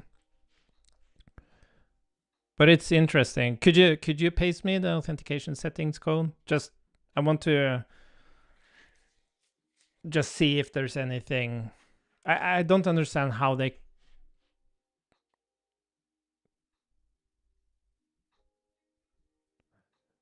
Yeah, like I don't actually understand how the plugin runs. But I find it weird that just because you have a function with JSX that doesn't shouldn't be wrapped, that another function with JSX is not wrapped because of that. Like it should identify functions in isolation. But why the hell isn't this working? Oh, now it was the set thing. Cannot set, cannot mutate. Wait. Cannot set. Oh, received cannot. There we go. What's beeping? Oh, is it you, Adam? Or are you the beeper?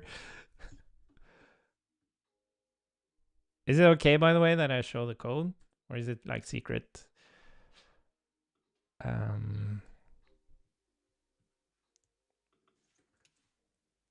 There we go. Okay. Cool. So we're actually going to make some documentation changes here. So blah, blah, blah. Yeah. So we're going to put increase here. And then we're just going to return counter. Oh, look at that. I already had. So that's fine. Okay, I'm just going to update. So we're going to do read only. So we're still going to do increase here. Boop. Oh, look at me. Then we're going to say return read only counter. And the really cool thing here is like the way this read only works, it fits so well with the pattern because you're creating this internal reactive thing, right? And all the functions, they are pointing to this reactive counter. And the only thing I'm making read only is the thing I'm returning. So this is such a better way to handle protection. As I'm gonna bash on Mobex here, because Mobex is saying that, oh, I have to make the increase function an action. So it is only allowed to, so by default, nothing can change. And then I'm gonna opt in to allow changes. But we are doing it completely differently. We are saying, we are just saying that by default, you can change everything, but then you can expose a read-only version of that.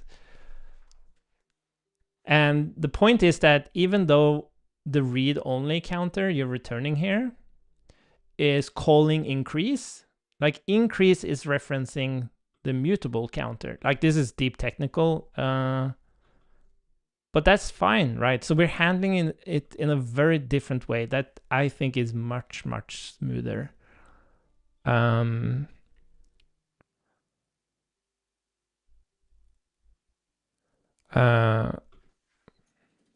This is how Bonsify handles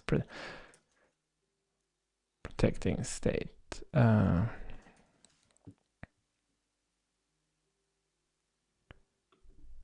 So again, we're going to do read only.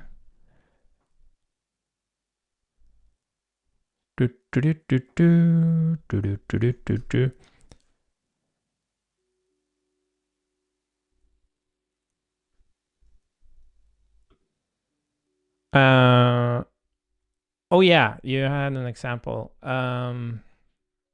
Yeah, I think I gave a thumbs up.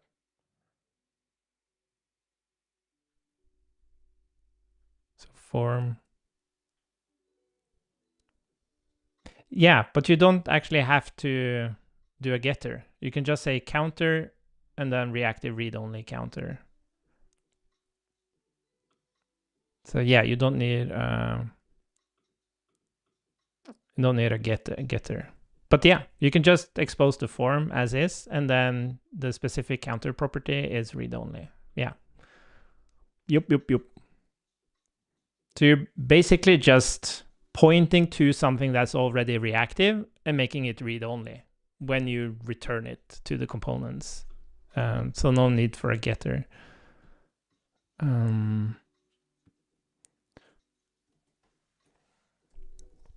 But in this case, so this is what I wanted to explore. It's like, no, you can't spread. Then you lose the, like, because it's like you're pointing to a proxy, right? And when you spread the proxy, you're diffusing, or what's it called? Like the proxy disappears.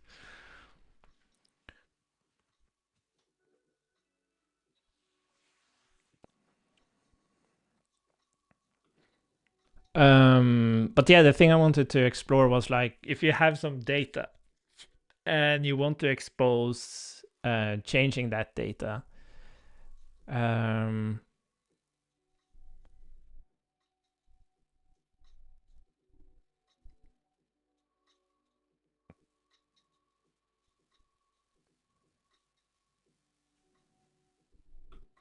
does Solid have merge? Ugh.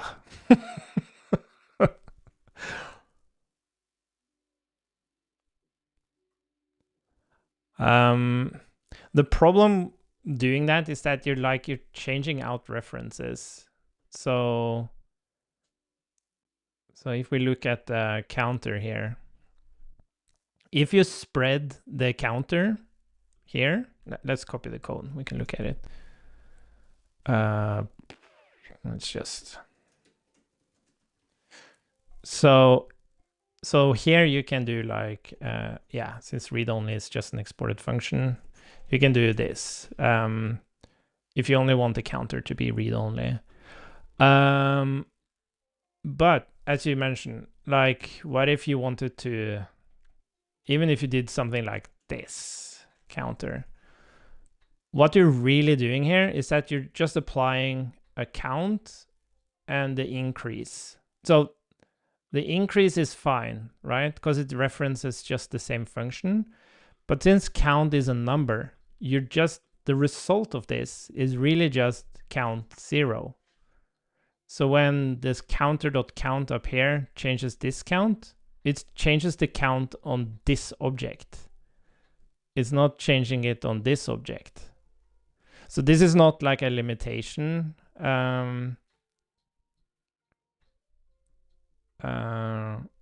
This is just how JavaScript works. But I guess like the merge utility is like merge. Oh, Adam, you're killing me.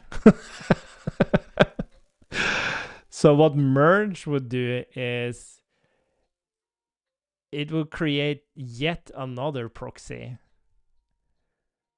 where it's like so here you have a reactive proxy. This is a read-only proxy. And then but then you would have a merge proxy, and the merge proxy is basically just pointing into, yeah, it's just like you have any number of objects, right?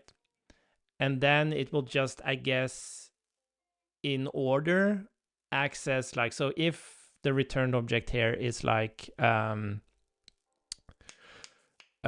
you say like dot count, right? So what merge does is that it's a proxy that sees like, okay, you're trying to get count. Let me go and find count in this object first. And then I'll go and find it in this object, right?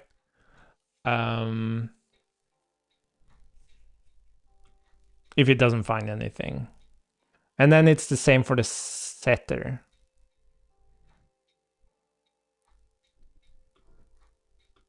And that would like, then read-only would behave as read-only. You could change it from here and everything. So yes, technically this is doable. But now I just introduced read-only, and now you want me to introduce merge?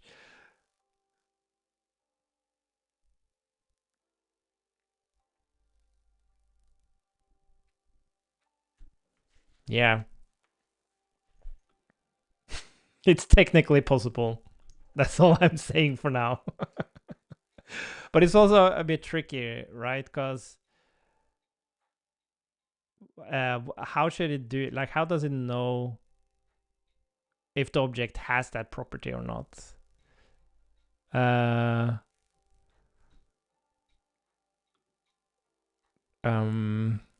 So for example, with the count,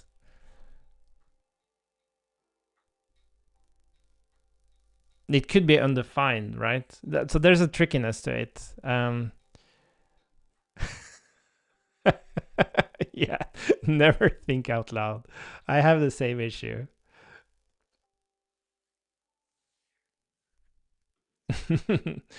No, but it's nice to know about it. I didn't know that. Where were we? I didn't know that Solid had that helper. Oh yeah, but so I was reflecting on data, right? Because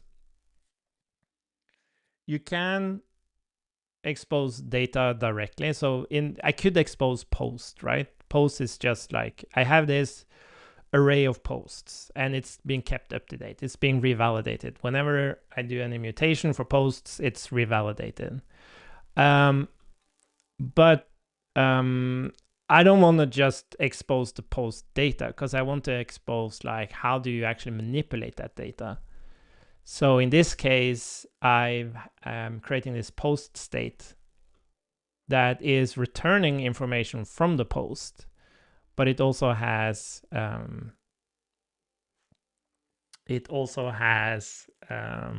functionality like change title here. So I'm kind of controlling how that post can change. And in this scenario, I don't think it makes sense to do a read only. Because what that means is, well, Well, you could do that. Yeah, sorry. So what you could do, you could just spread the post and make it read only. But the only reason you can do this is because post in this case is like whenever the post changes, you get a completely new post, right? So the post can't like change because we're revalidating.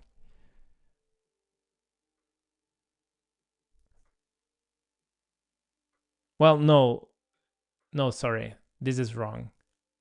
This is the exact problem. So if we had like merge, we could do like read only post, and then you could do this, right? That would be fine. Because post there is a reactive piece of data. And then I can make, oh, God damn it.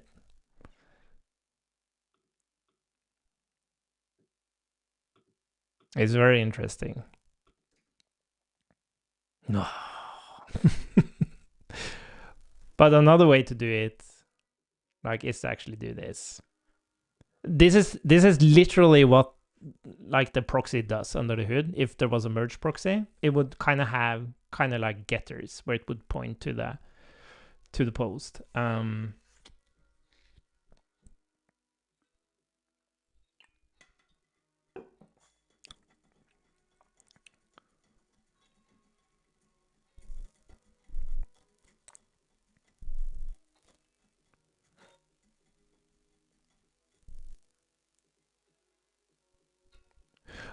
Oh, but what if we rather changed read only? Because the point is that the reason you want to merge,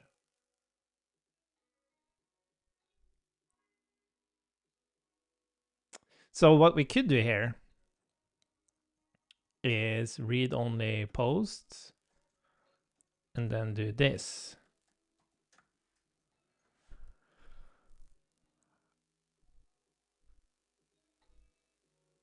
So you're taking, because at least that is more of a common scenario, right? You have something that you want to be read only, but you also have something that you want to keep. Yeah, but this is very much like, no, this doesn't make sense, because I'm kind of saying that all of these are read only now, which is not what we want. Yeah, sorry. Yeah, so you would kind of have to do, okay, make a read only version of post, and then I just want to add this change title to it. I just don't like it's too much mental overhead. I wonder if there's a different way of doing this. Like, it makes a lot of sense to me. And it's nice to be able to do this without having to create all these getters. I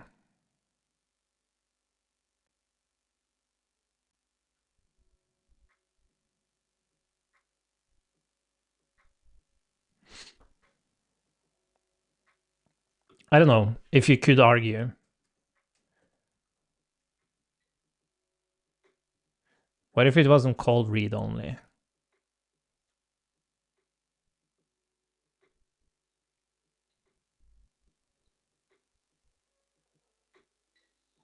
What if protected? I think that's an actual keyword in JavaScript. Or protect.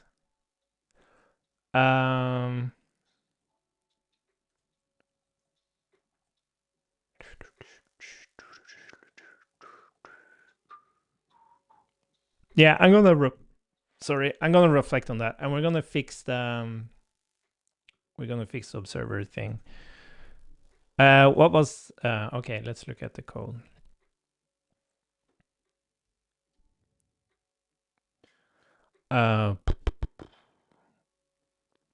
Oh my god. Do you feel naked, Adam? Me showing your code on the stream.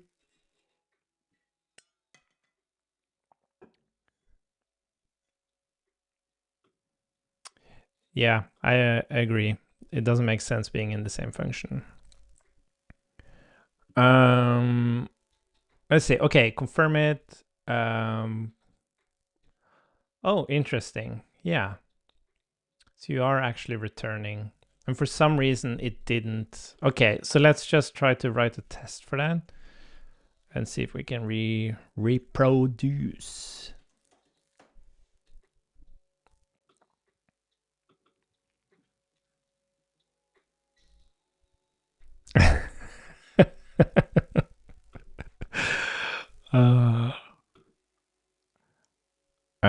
So this wasn't should to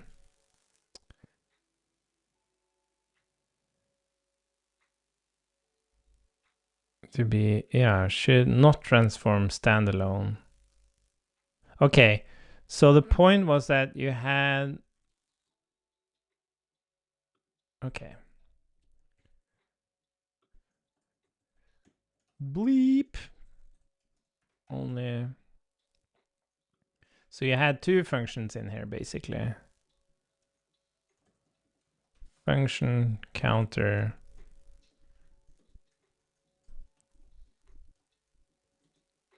Yeah, let's just look at it. So this is gonna fail, but yeah, look at that. It actually doesn't work. That's interesting.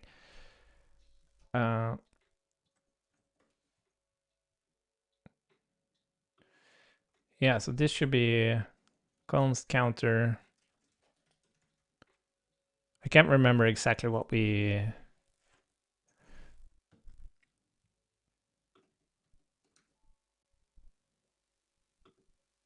But I do have.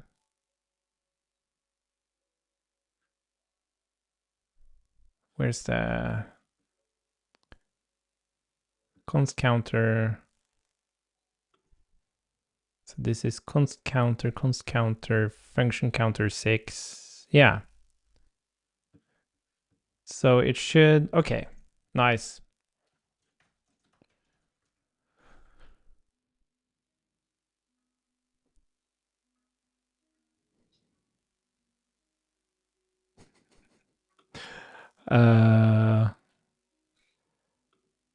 Where's the, let's keep that one. No, let's not keep that one. Let's just open this and then keep that one. And then we're gonna just tell it. When transforming this code, for some reason, it does not wrap counter. But when I have only, it wraps counter. Why does the other function affect?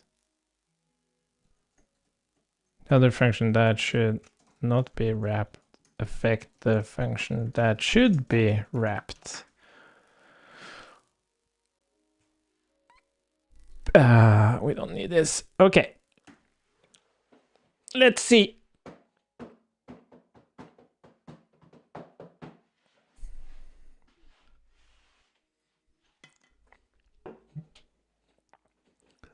To be in the logic for it, when there are multiple functions involved, the plugin is incorrectly handling the transfer, causing the upper case component not to be transformed when preceded. When the first function is checked and turned not to be a component, the path stop in. Oh, the traversal. Oh, good thing you had. But this is amazing. I'm super thankful for this, Alan. Because I think if we get this plugin to work in your code base, it will work in any code base. And this is, I feel like this is a huge contribution. Like being able to consume reactive primitives without having to shove all these observers all over your code, just allowing you to create normal like functions and not having to have like variables and stuff. It's just gonna clean up a lot of stuff.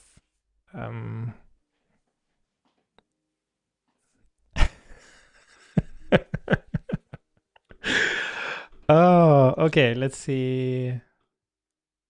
Now, index. No. Oh, yeah. No, it actually fixed it. So this should be okay. Should transform when ignoring a function that should not be transformed. Should transform other functions when that should not be transformed. So this should be import observer from Bonsify, boop, and then boop. Cool. Thank you. Oh.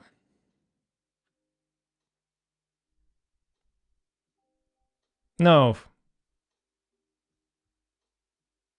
Oh, interesting.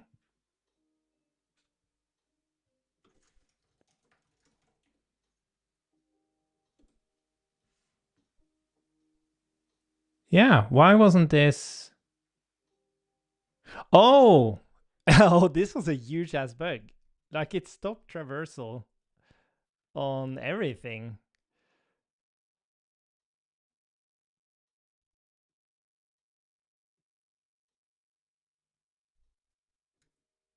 Yeah. So whenever it found a function to be wrapped, it just stopped traversing. Yeah, that was a huge ass bug. Okay.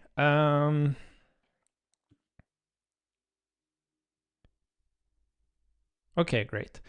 Yeah,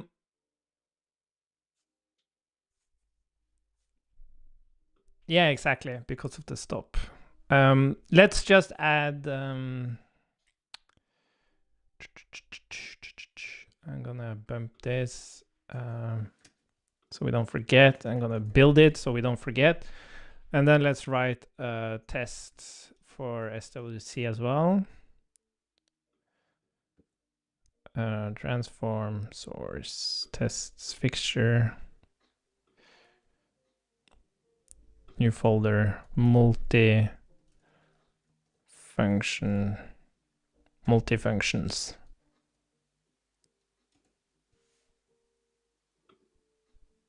What?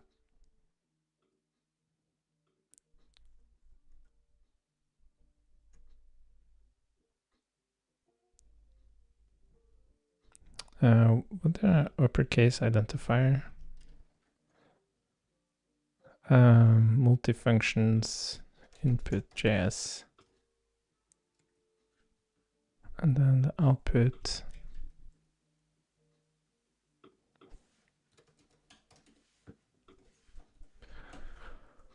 Okay, so what we're going to change here is that we're going to flip these around.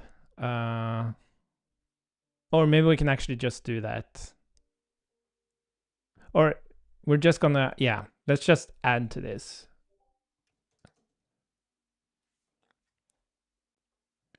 Wait, you found other issues?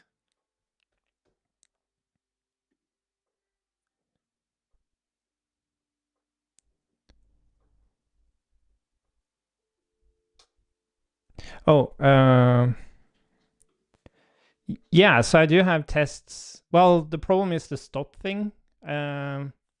So after the fix, all of these should be wrapped, yeah.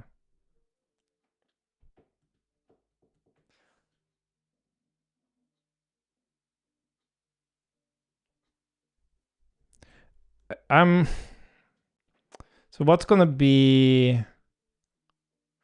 I think that observer thing, that's gonna be a tricky one. I'm actually not sure what will happen there. If it will try to,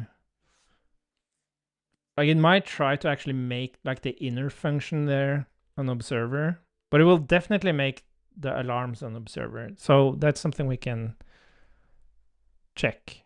Yeah. But yeah, let's check with the new version. So let's do another bus.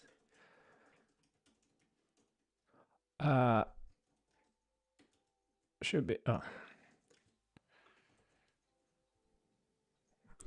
Yeah, let's just export. Cool.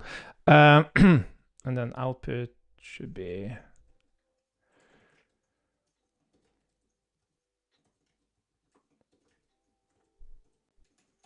buzz, and say without formatting.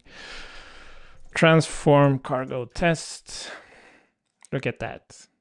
Nice. So that one's actually working. That's good.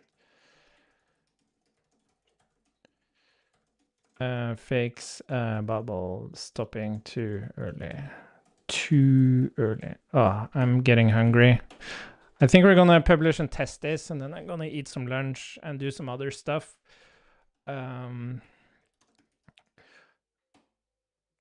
Let's see. Sorry, I need my phone. Ugh. I forgot my watch upstairs, and I'm too lazy to go get it. 232-879.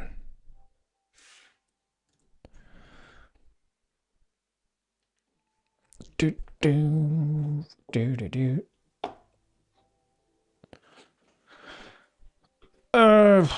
Cool. Yeah, see if you can get it installed. Adam, I'll reflect on this thing.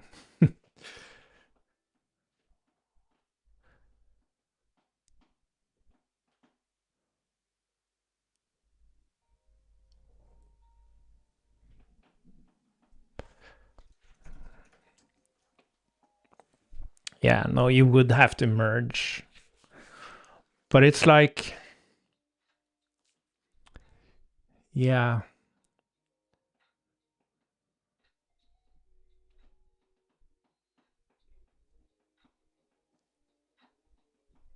It's very interesting.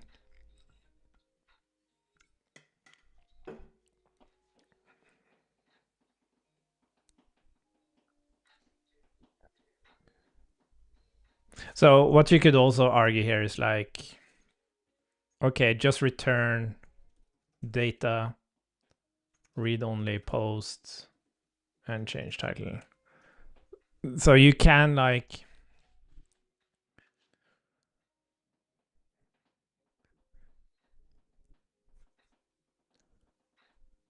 but again, it's like, it's nice to be able to put it on the same thing.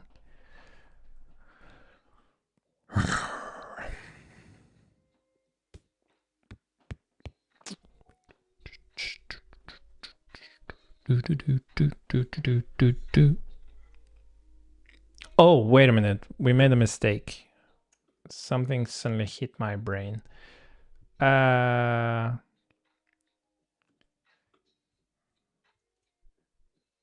Proxy cache.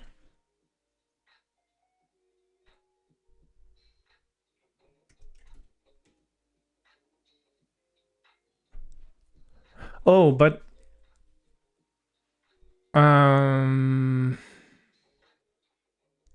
do we need different caches? Like, what would be bad is like if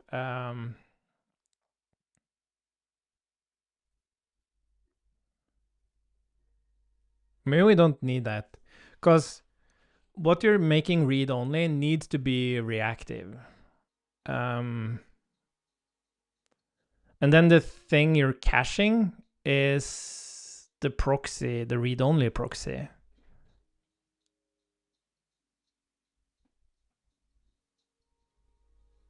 So that becomes the value.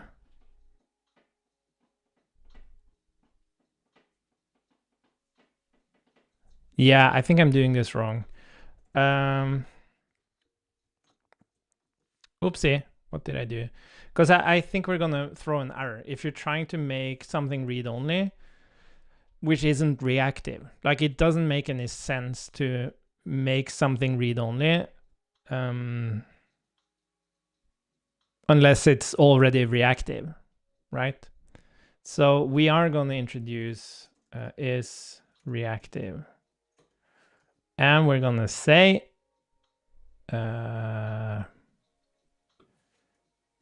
if key equals is reactive, we're gonna return true. And what we can do now is if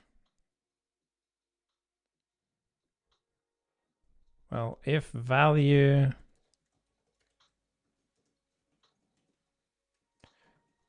throw new error, you can only make react existing read.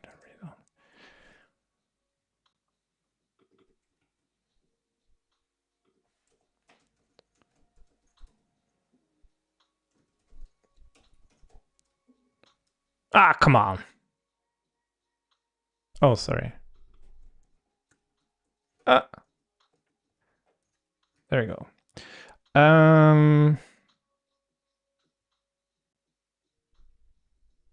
Yeah, this is what we're gonna do.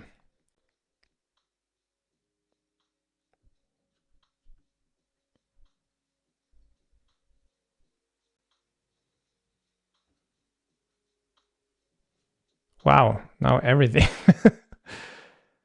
Prevents modification of.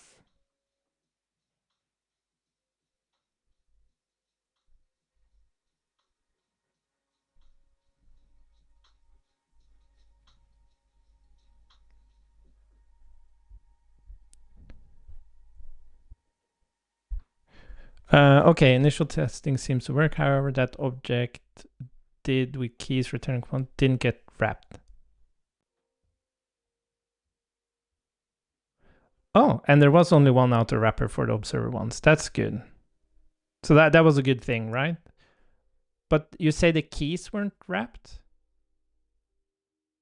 Could you paste me the exact code that wasn't wrapped?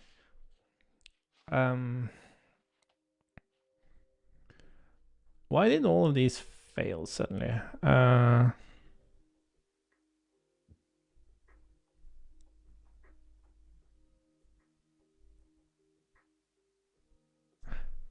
Oh, I think.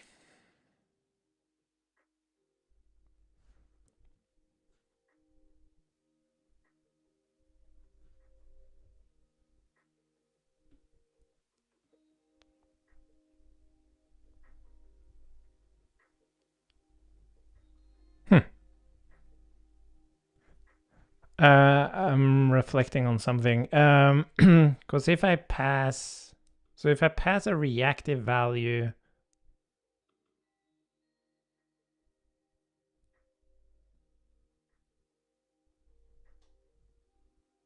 but that means this value is cached, but I make it okay and not read only.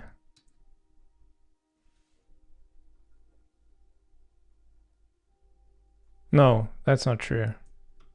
I think this is fine. But why are these?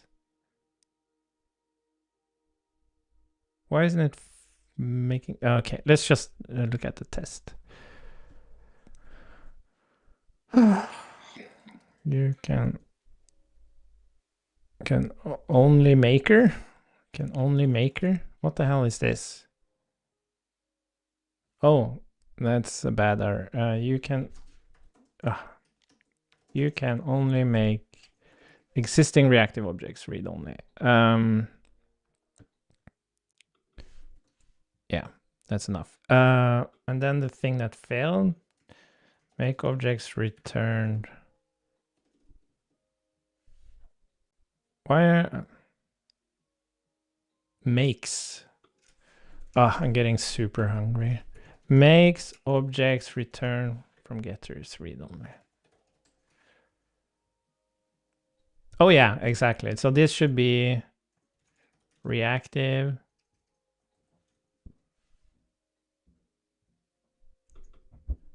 Yeah, because this should really be original.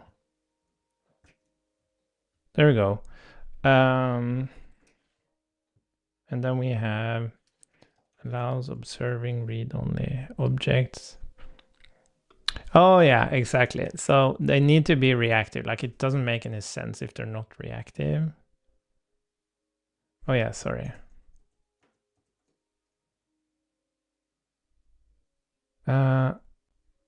Okay. Yeah, let's do this and then read-only. That's data. And then read-only data value.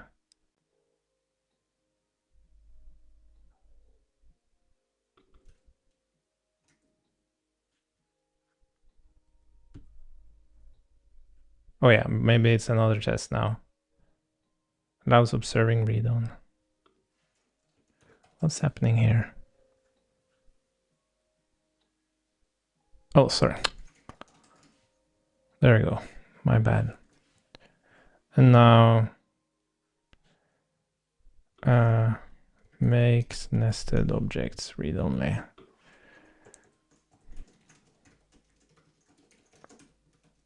Data equals.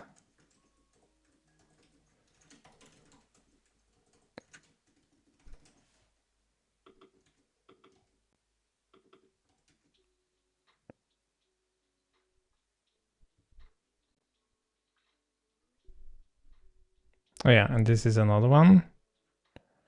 Wow, oh, this is annoying. Prevents array mutations.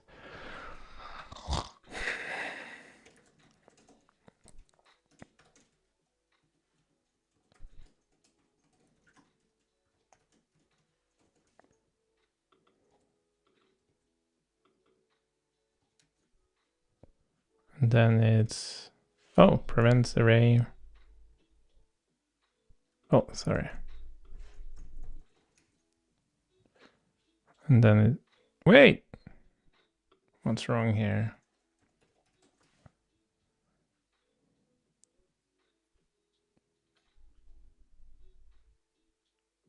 Oh, sorry.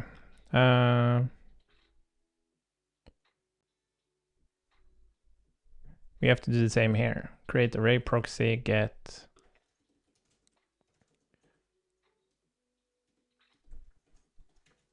Turn true. There we go. Thank God we have tests.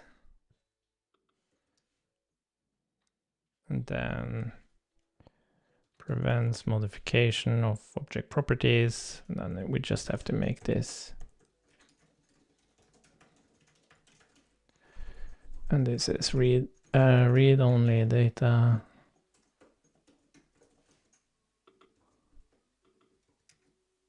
There we go.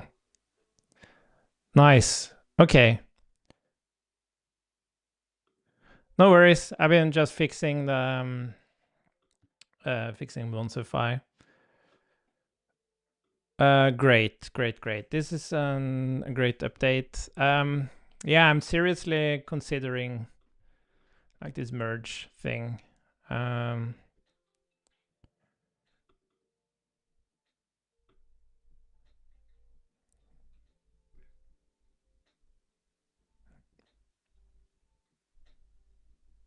Yeah, it's almost like,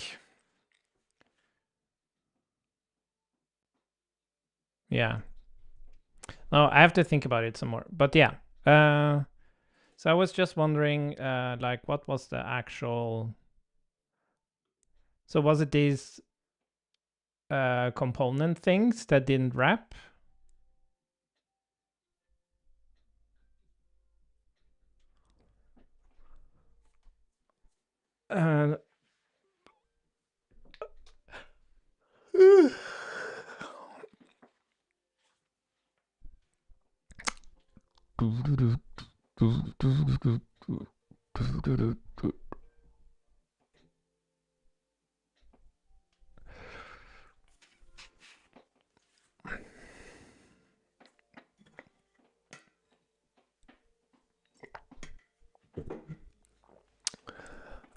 This merge thing.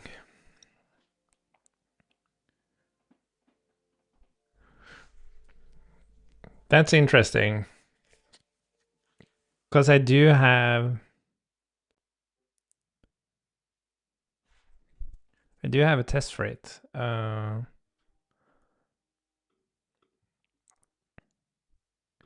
See this?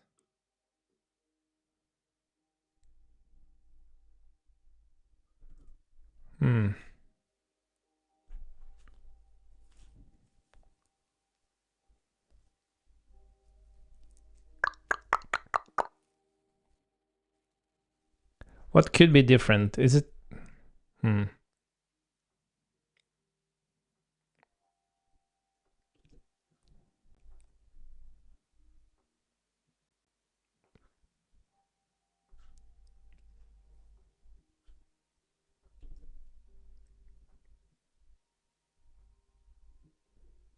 Like, is it the same thing? Like it's... Oh, that's weird.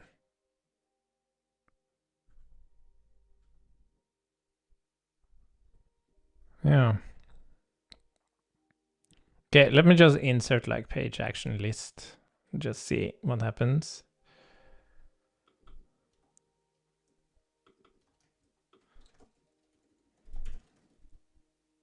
Oh, interesting. Ah! It's a fucking name of the...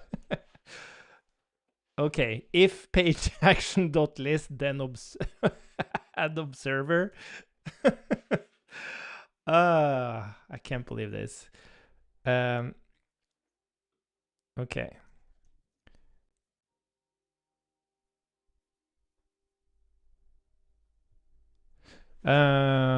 Okay. So for some reason, doing this, the page action dot list does not get an observer. Why does having a in the name matter? We should just check the first character being uppercase. Interesting.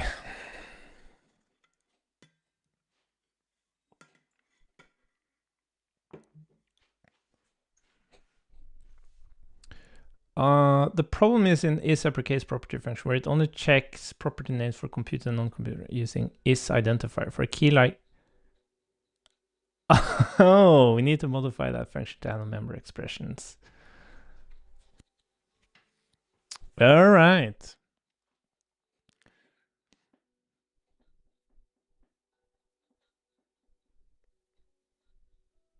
Yeah, and also like you could have like page action could be lowercase p, but it should still wrap, right? Because uppercase L is what dictates that it's. But yeah, cool. Let's see. Imagine us going. I'm super thankful for this. I'm also gonna ask like the thinking Claude to like review the code and find optimizations. But for now we need to get it working first. So let's did we have object computed key? Let's do the same here. So we're gonna add, yeah, it's computed key. So this should be transform.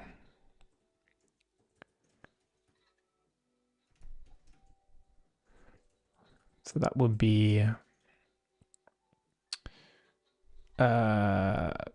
page dot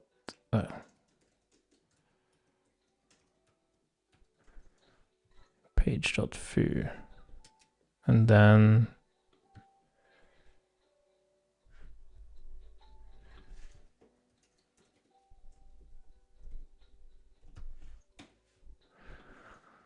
cargo test. Look at that. Oh, for some reason there it actually has the... No, it didn't do anything, did it? Okay, great. We'll fix that here as well.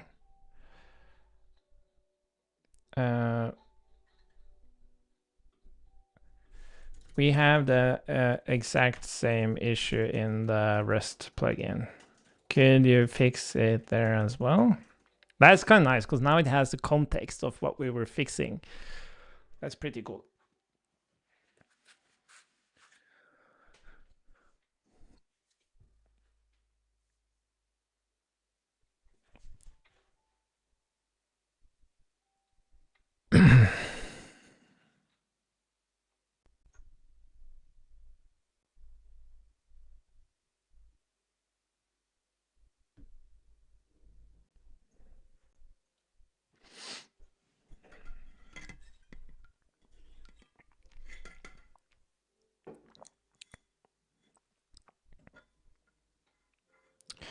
It's kind of insane that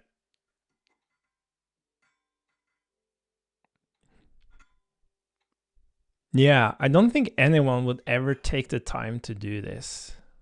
Like actually write this code. It's very I feel this project has many like learnings. Ooh. Oh, and you fixed it! Amazing, Claude. Bravo. Package JSON.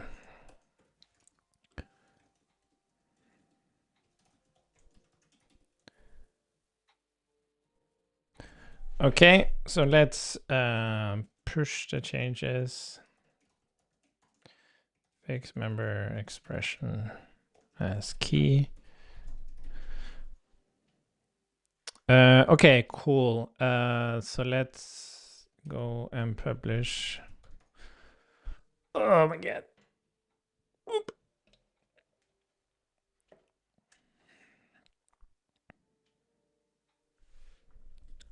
Publish.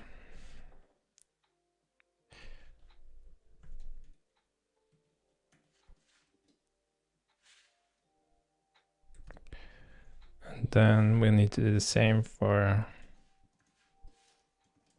SWC. npm publish.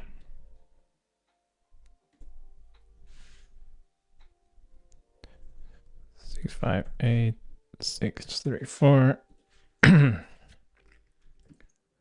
Nice. Okay, Adam, if you have time, you can try again. Oh, what happened to my... There we go. You can try again.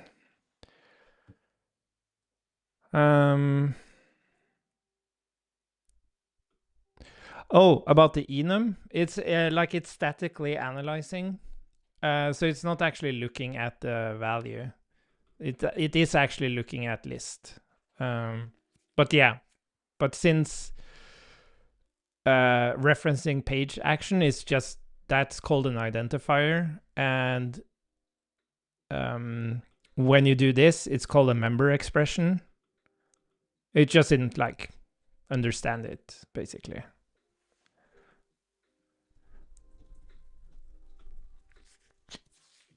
Okay. What about this merge thing? It just feels like a bit bloated.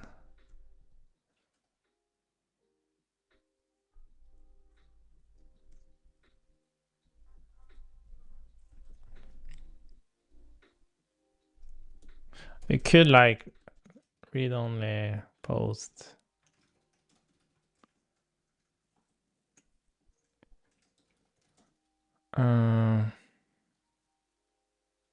Like methods, change title, and then like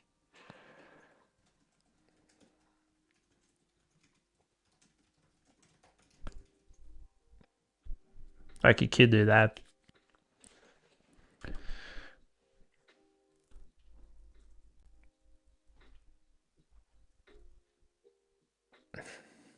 Yeah. Yeah, we need merge. But I wish there was, but I'm still gonna reflect like what the API should actually look like, because maybe there is a way to have a single way of like protection, right? You're kind of building up. It's almost like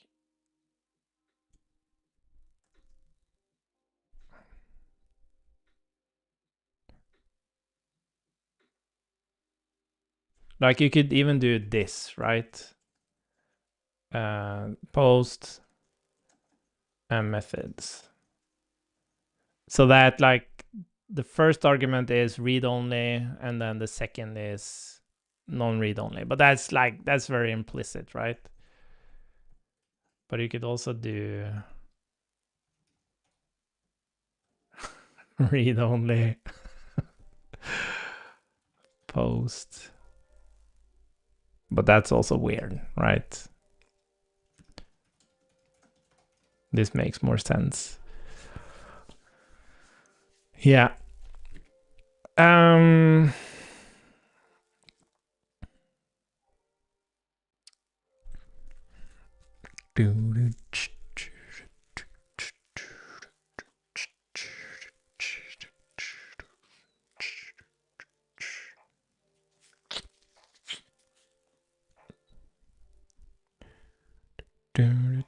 The point is, like, you don't have to use merge or read only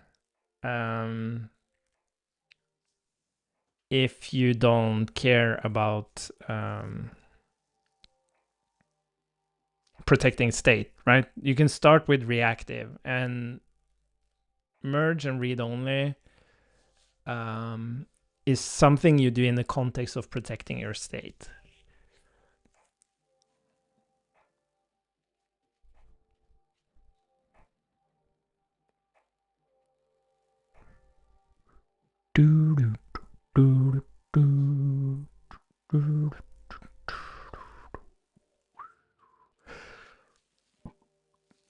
Yeah.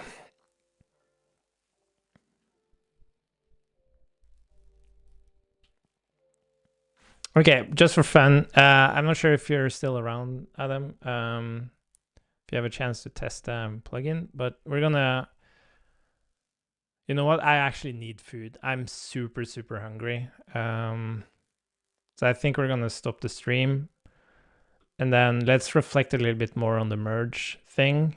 But I'm planning to. It's really fun to see like the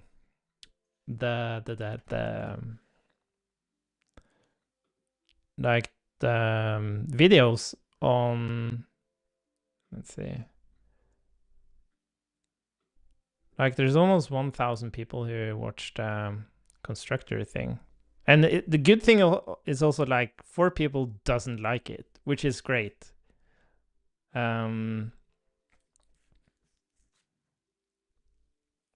It means that it hits like a, what should I call it, or how should I call it?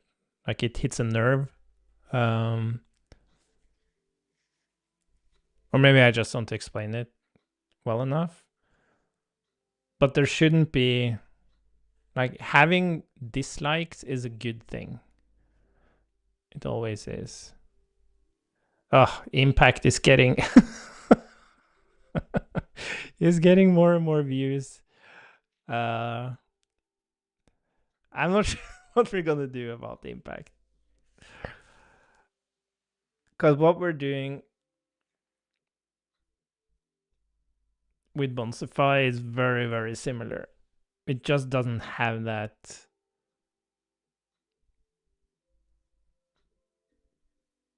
Yeah, but they are 2 different patterns. Like with impact, you're fusing your reactive primitives with React context.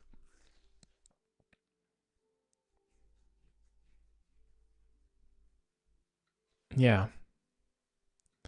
But anyways, what I want to say is, like, it's fun to see, like, it's getting some attention. So what I'm gonna do is,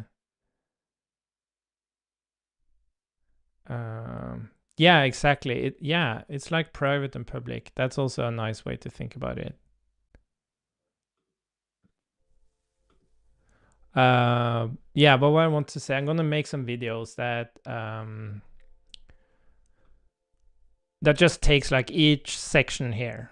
Like I'm gonna make one video for each of these and just talk through it. So they're gonna be like short and simple, and I think it's gonna be nice. And then, but part of that, I'm kind of also releasing Bonsify, I guess.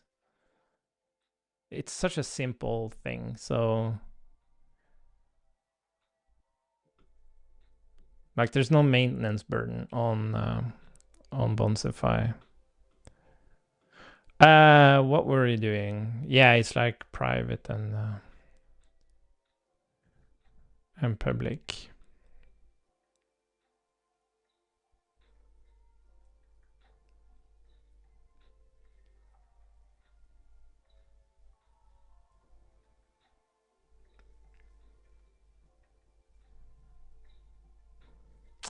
Yeah.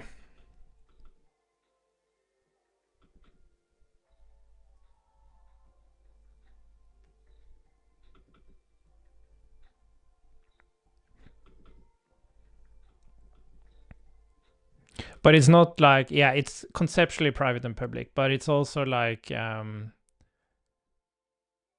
it's actually making the whole thing read only, like nested. So as opposed to private, you just like, you, it's more like hiding something as opposed to making it read only, I guess. Yeah, I would state, like, in this context, private is the stuff you're not returning. That's private. And then public is the stuff you're returning. And then read only is more about your ability to change the thing that was returned.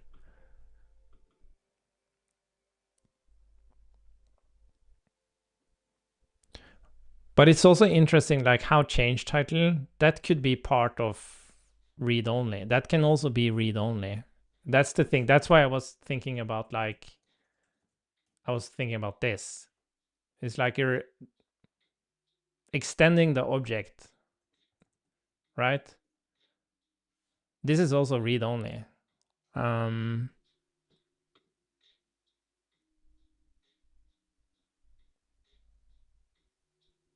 So that's what I'm wondering. Like, could we just do this? Read only. Oh, post, change title.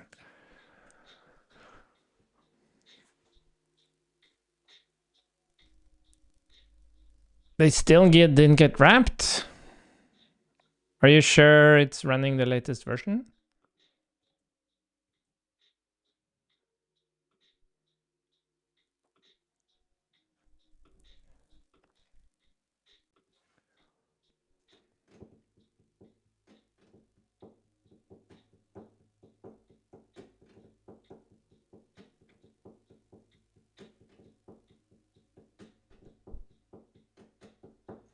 So what read only would do is,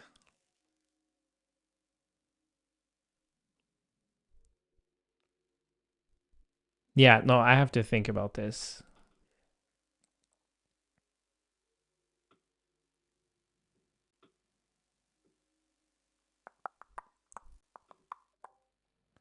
Like, why would you merge? Well, I guess you showed it, Adam. Like, you might have a form that you want to allow to kind of manipulate. Yeah,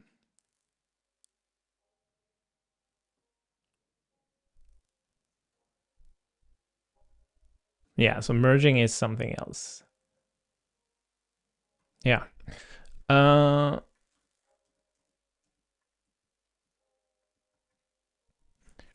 do, do, do, do, do, do, do. Oh, was it here?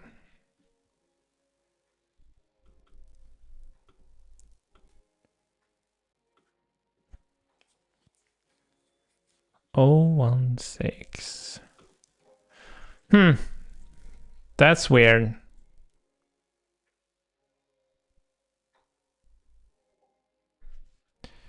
Yeah, exactly. Form for input bindings. Yeah, the merge one is the one that makes most conceptual sense. I did build the bubble plugin, right?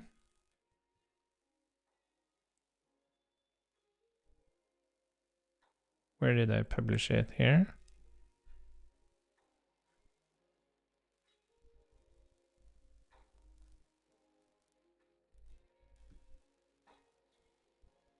Yeah.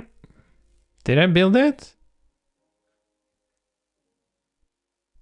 Git push. Yeah, I think I said explicitly, let's remember to build it. But wait. Yeah.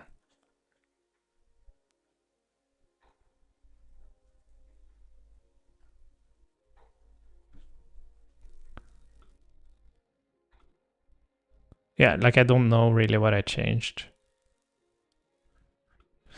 Yeah, but I might have published like the old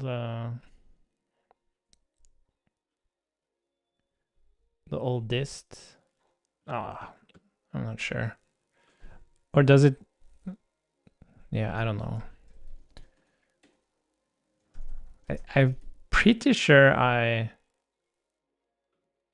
built it, right?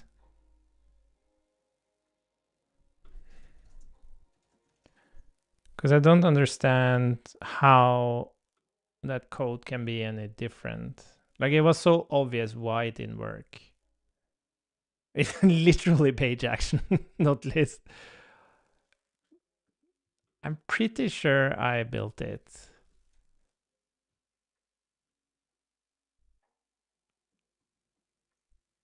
Um,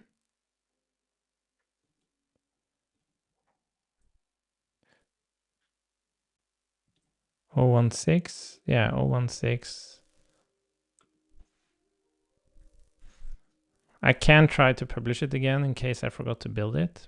But it's literally the same thing that's happening, right? So the output looks exactly the same.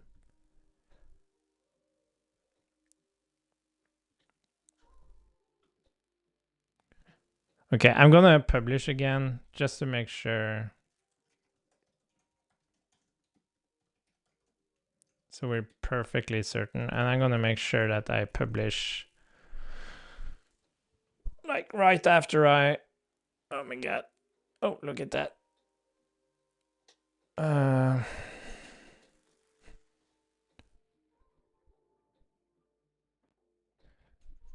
Let's see. Read 71456.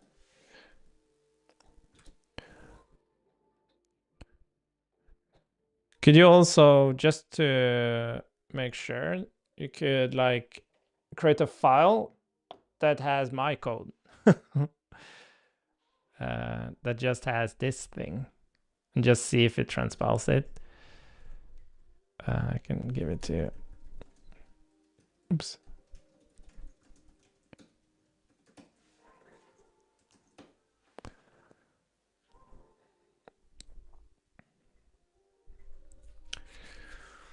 Yeah, that was really weird. But yeah, you can try 017 and then if you just create like a silly file. That's weird.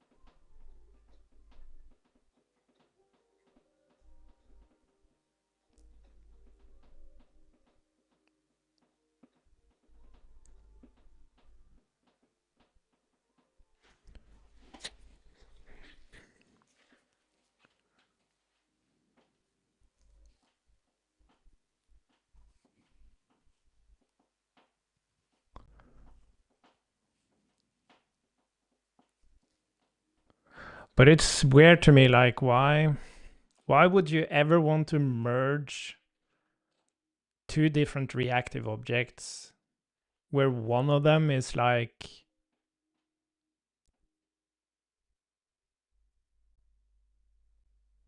yeah, I guess like, okay, so maybe you have some root state that you want to be read-only, and then you have some nested state that you want to be.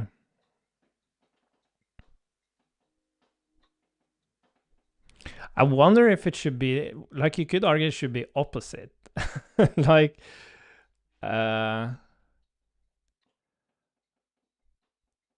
like by default, well, that's kind of weird though.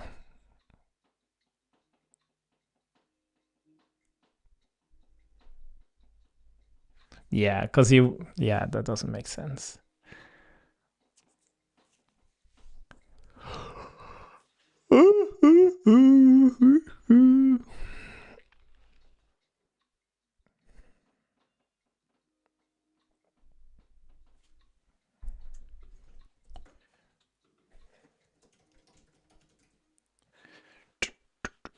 Oh.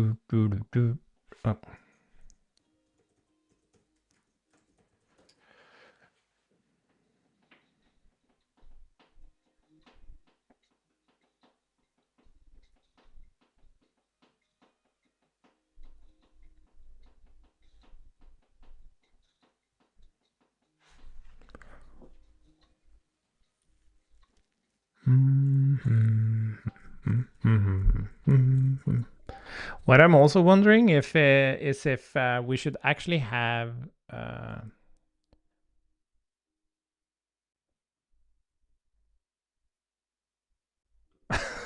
okay.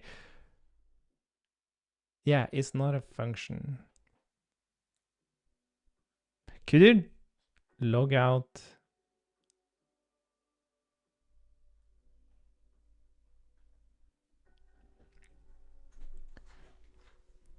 And the actual source code?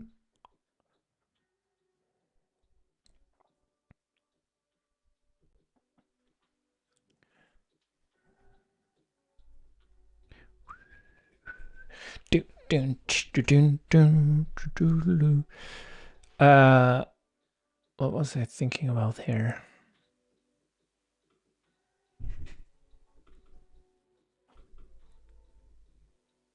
Oh yeah, the type. I think we should actually have a type here.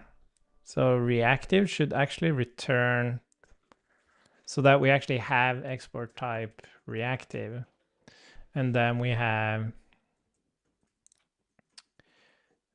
t extends.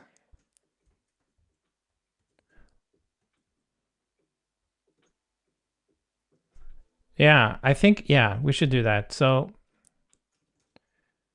and then reactive is true.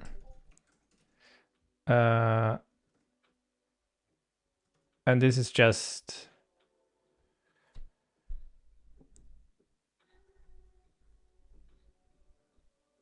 yeah. And this needs to be true. Or it yeah, react, sorry. This should be extends reactive any.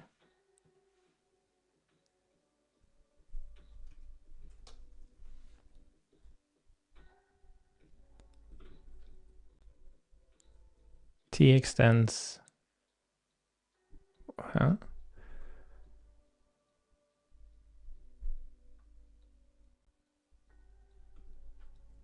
Why is this like unknown? Oh, wait a minute.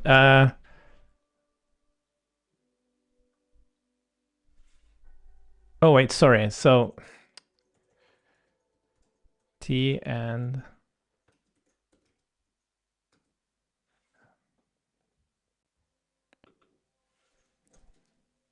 oh, okay. T extends reactive. And then for some reason it cannot make it, but now we actually have typing that handles this. So this actually returns a reactive state. I'm not perfectly confident if this is a good idea because we are hiding the type. And sometimes you would just want to hover something and you kind of just want to see what it is.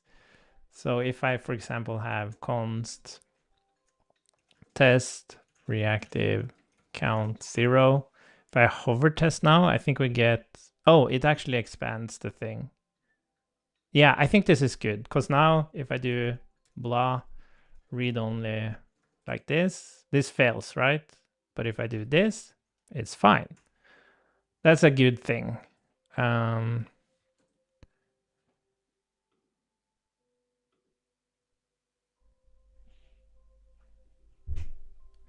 Oh, I see, Adam. That makes a lot of sense.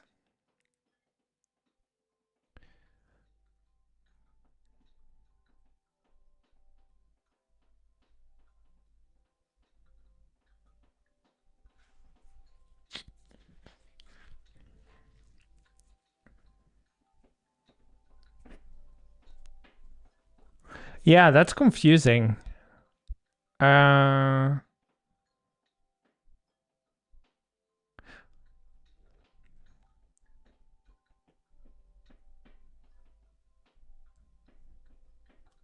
Yeah, because like looking at these, at least these specific, like this specific example, they don't need to be observers.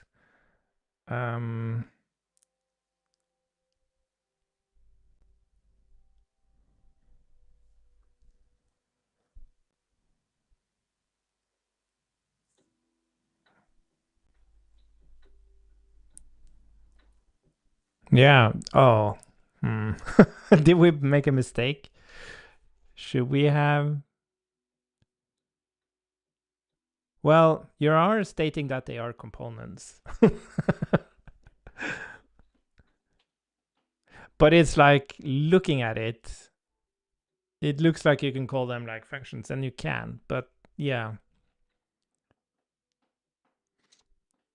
What's interesting though is that you could change it. Like you don't. Yeah, yeah. No, yeah, it's like it is confusing, but at the same time,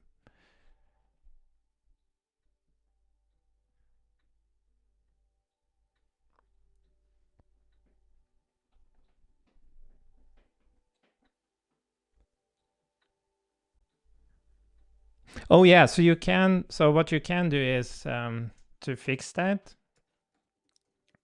Um, so let me write this. You basically just say component equals,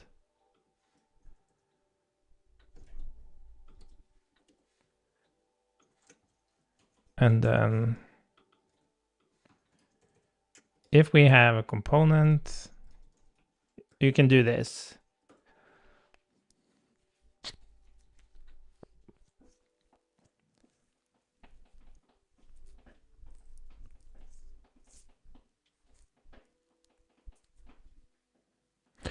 But it is still,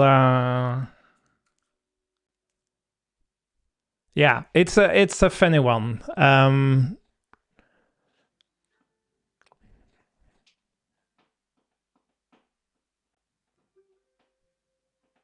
Like what is, like what if you did want to, so, and none of these like are actually observing anything like in the function.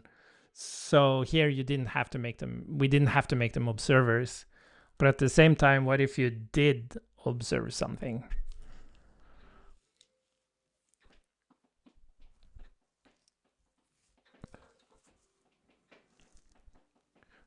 Because they are really, yeah, are they just a helper function, or are they? Yeah, and again here it's like, as you mentioned, like the enum is actually like list, right? Yeah, it's it's very interesting. I think we have to reflect a bit on that one as well.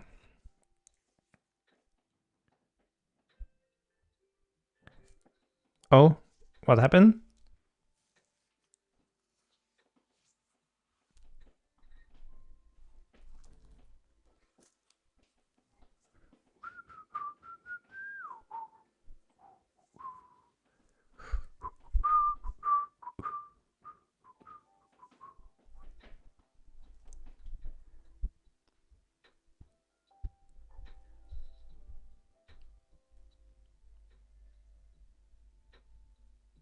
Oh, is it a type issue? Oh, false. It's not.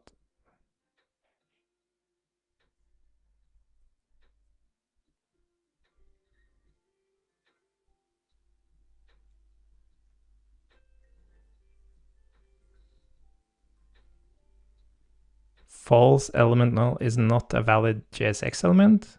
Which version of React are you using?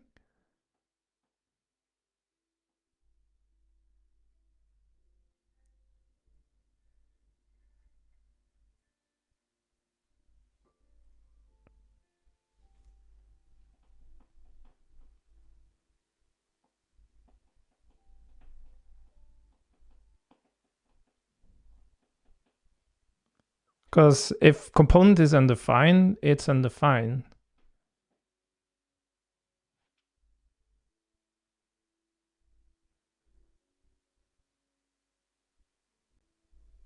its return type false or element or null is not a valid JSX element. What the hell does that mean? Oh, wait a minute. Is it it's probably the energy system permission that's not allowing like an undefined value.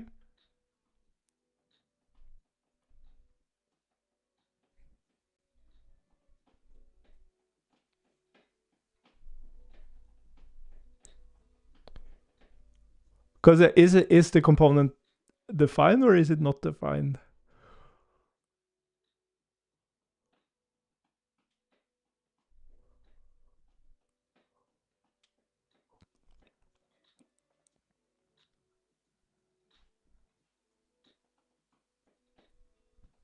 And I guess energy system permission is just using children.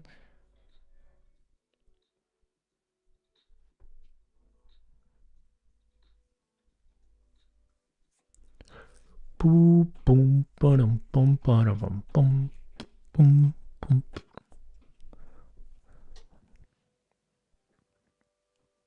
This is a quite common pattern, so I find it very curious. It's something we must be missing.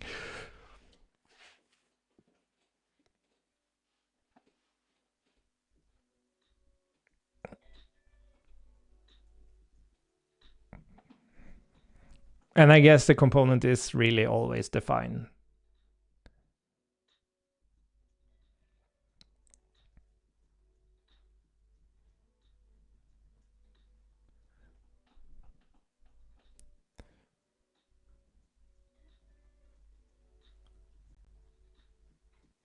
But why does its return type?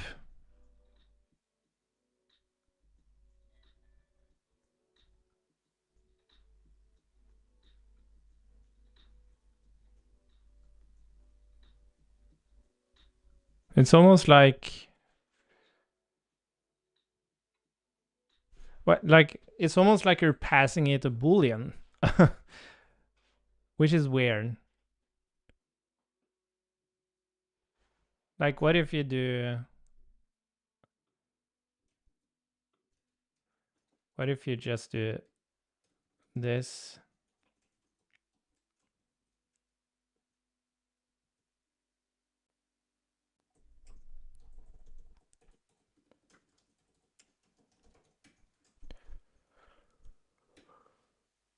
Component page.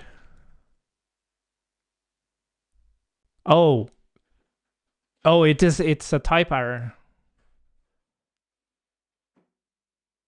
Yeah, I would just make it like react.fc or something.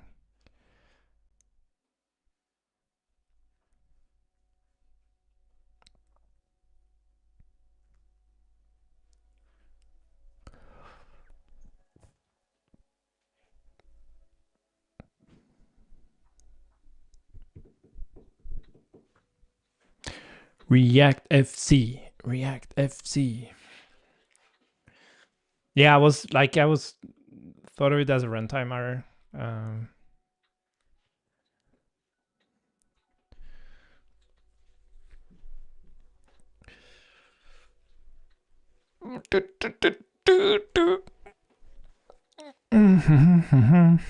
What's interesting is like you could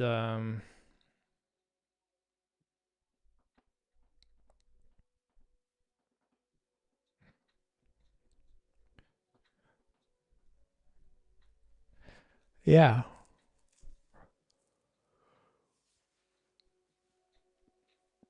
But yeah, it's like it's not obvious, right? You're literally defining the code as functions, and we are making them components because there's an uppercase reference here. But you only have uppercase reference there because it's defined as an enum, not necessarily because it's the name of a component. So I'm not sure if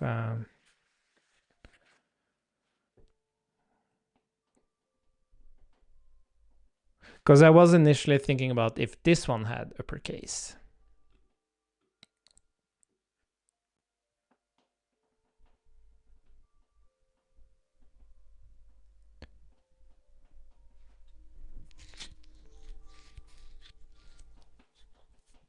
But again, it's very implicit.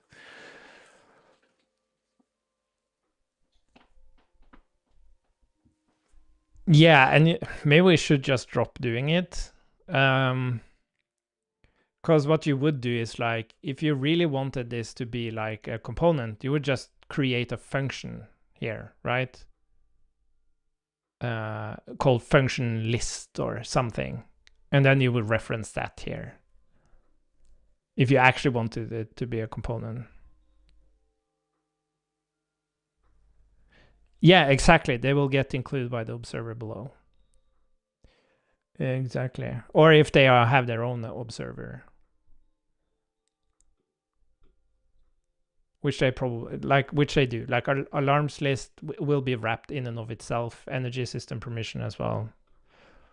So it would only be like, what if these functions was looking at some MobX state, right? But even that would work, right? Because you're calling it as a function. Yeah, you're calling it in the context of alarms here, which is observing. Yeah, so I think we made a mistake. We shouldn't wrap these.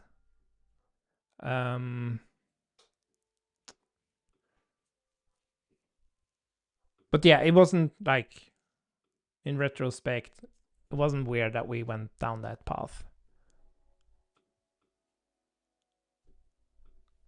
Yeah, but I'm gonna make some. I need to eat some food, and then I'm gonna revert those tests or revert that code. That yeah, exactly. We should revert it. So I'll revert that, and then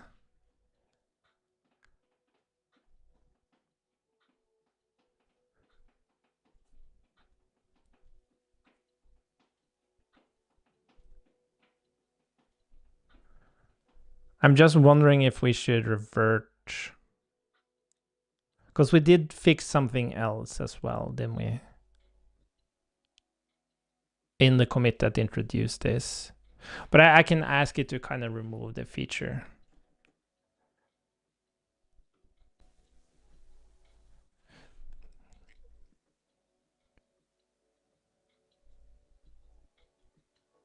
Yeah, let's look at the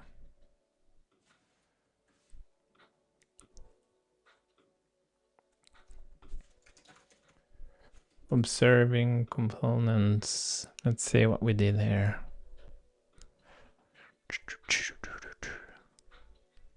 Yeah, handle uppercase naming and objects. So yeah,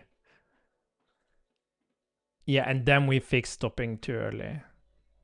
Yeah, I think we have to just ask the LLM to revert it. Let me do that, and we'll see what happens. Let's see. So I made a mistake. We should not be transforming. We should not be transforming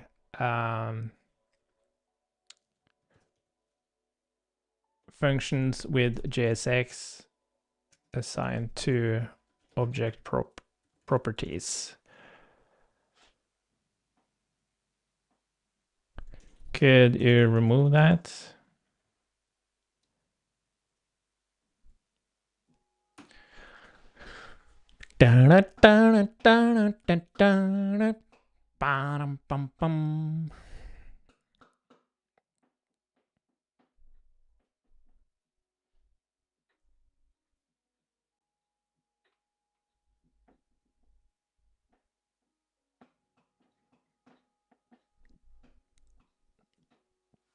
That was a pretty simple thing. Yeah, and then I'll publish this one, and then I'm gonna eat, and then I'll also ask it to fix SWC.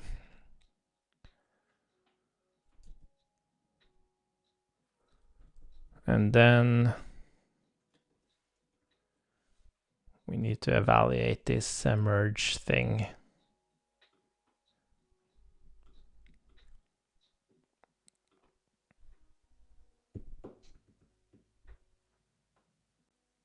Yeah, I was reflecting on this, like the way you would deal with this. Yeah, I'm gonna check the tests. I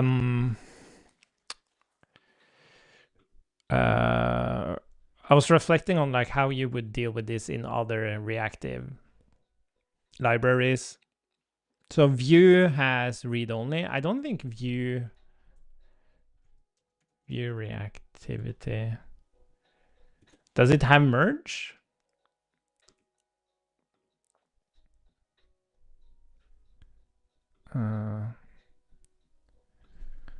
Reactivity source.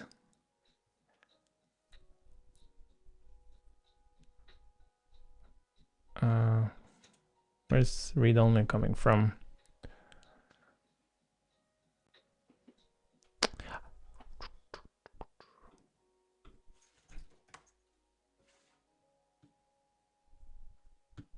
Oh my god.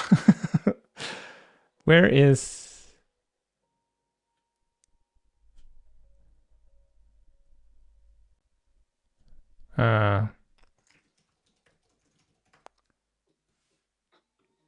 yeah.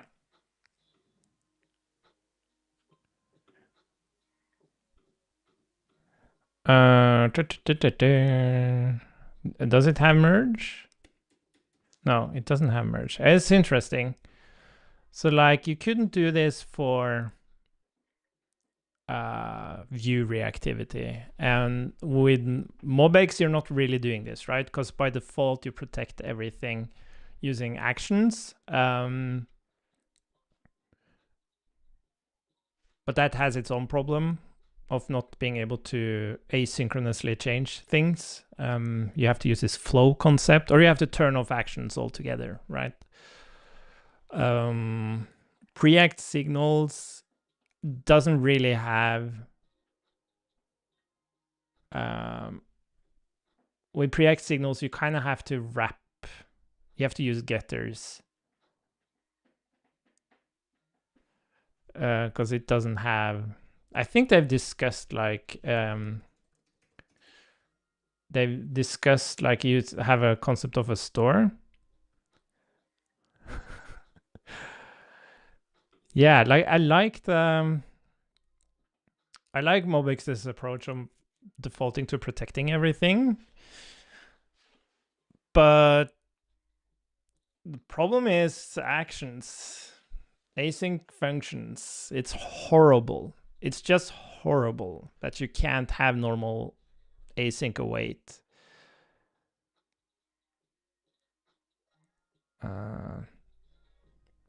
Yeah, because preact signals has like dot value. So even so you can't protect them, you would have to like use getters. Yeah, so that's something to like mention is sorry, we're diverging here. Accept npm test. So now we should have some failing tests.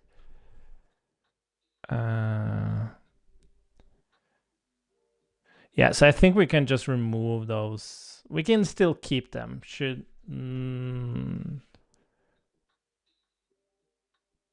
but I don't think we need the computed property names. That's a very specific thing.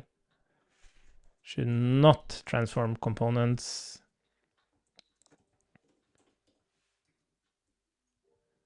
And this is...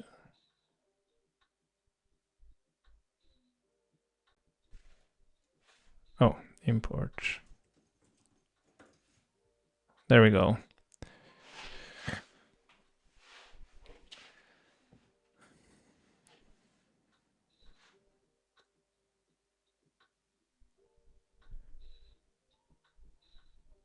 Yeah, I think it should be enough to keep this one.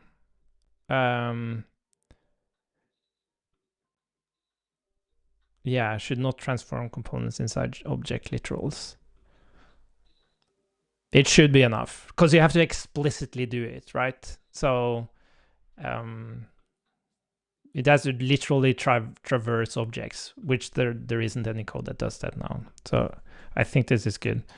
Okay, let me get this served right up, Adam. You want fries with this?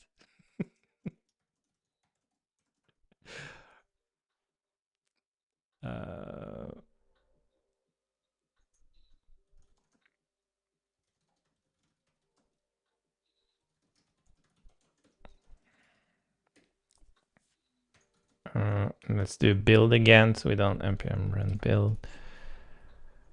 And then let's publish it.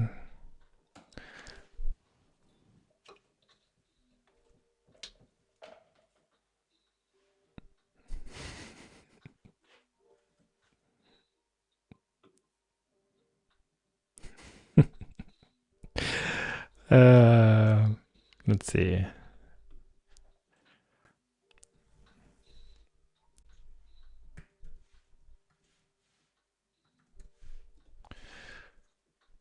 Dun, dun, dun, dun. Let me get. There we go. Okay, great. I'll just assume that it'll be working. I'm gonna go and get myself some lunch, and then I'll make sure to fix SWC as well.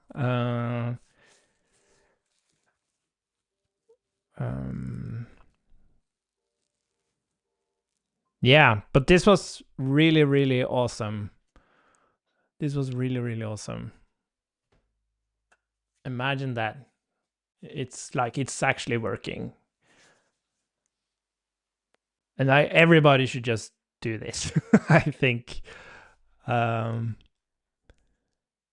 just this idea of being able to actually use React with reactive primitives without having to like explicitly express observation is, for me, it's a big deal. It's like it makes React work the way at least I personally want React to work. And the rendering is also way more predictable because now, since we're memoing all components, and that makes sense because we're consuming primarily reactive primitives, everything just becomes more predictable.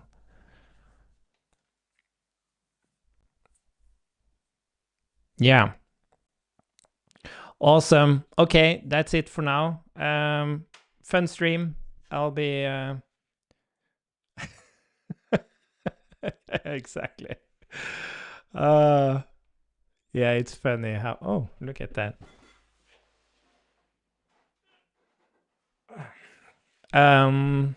It's funny how React isn't reactive. Cool. I guess you're going to bed soon, Adam. Thanks a ton for the help. This was super, super awesome. And hopefully it's something you can actually use as well. So you got something out of it. And then I guess we'll speak soon.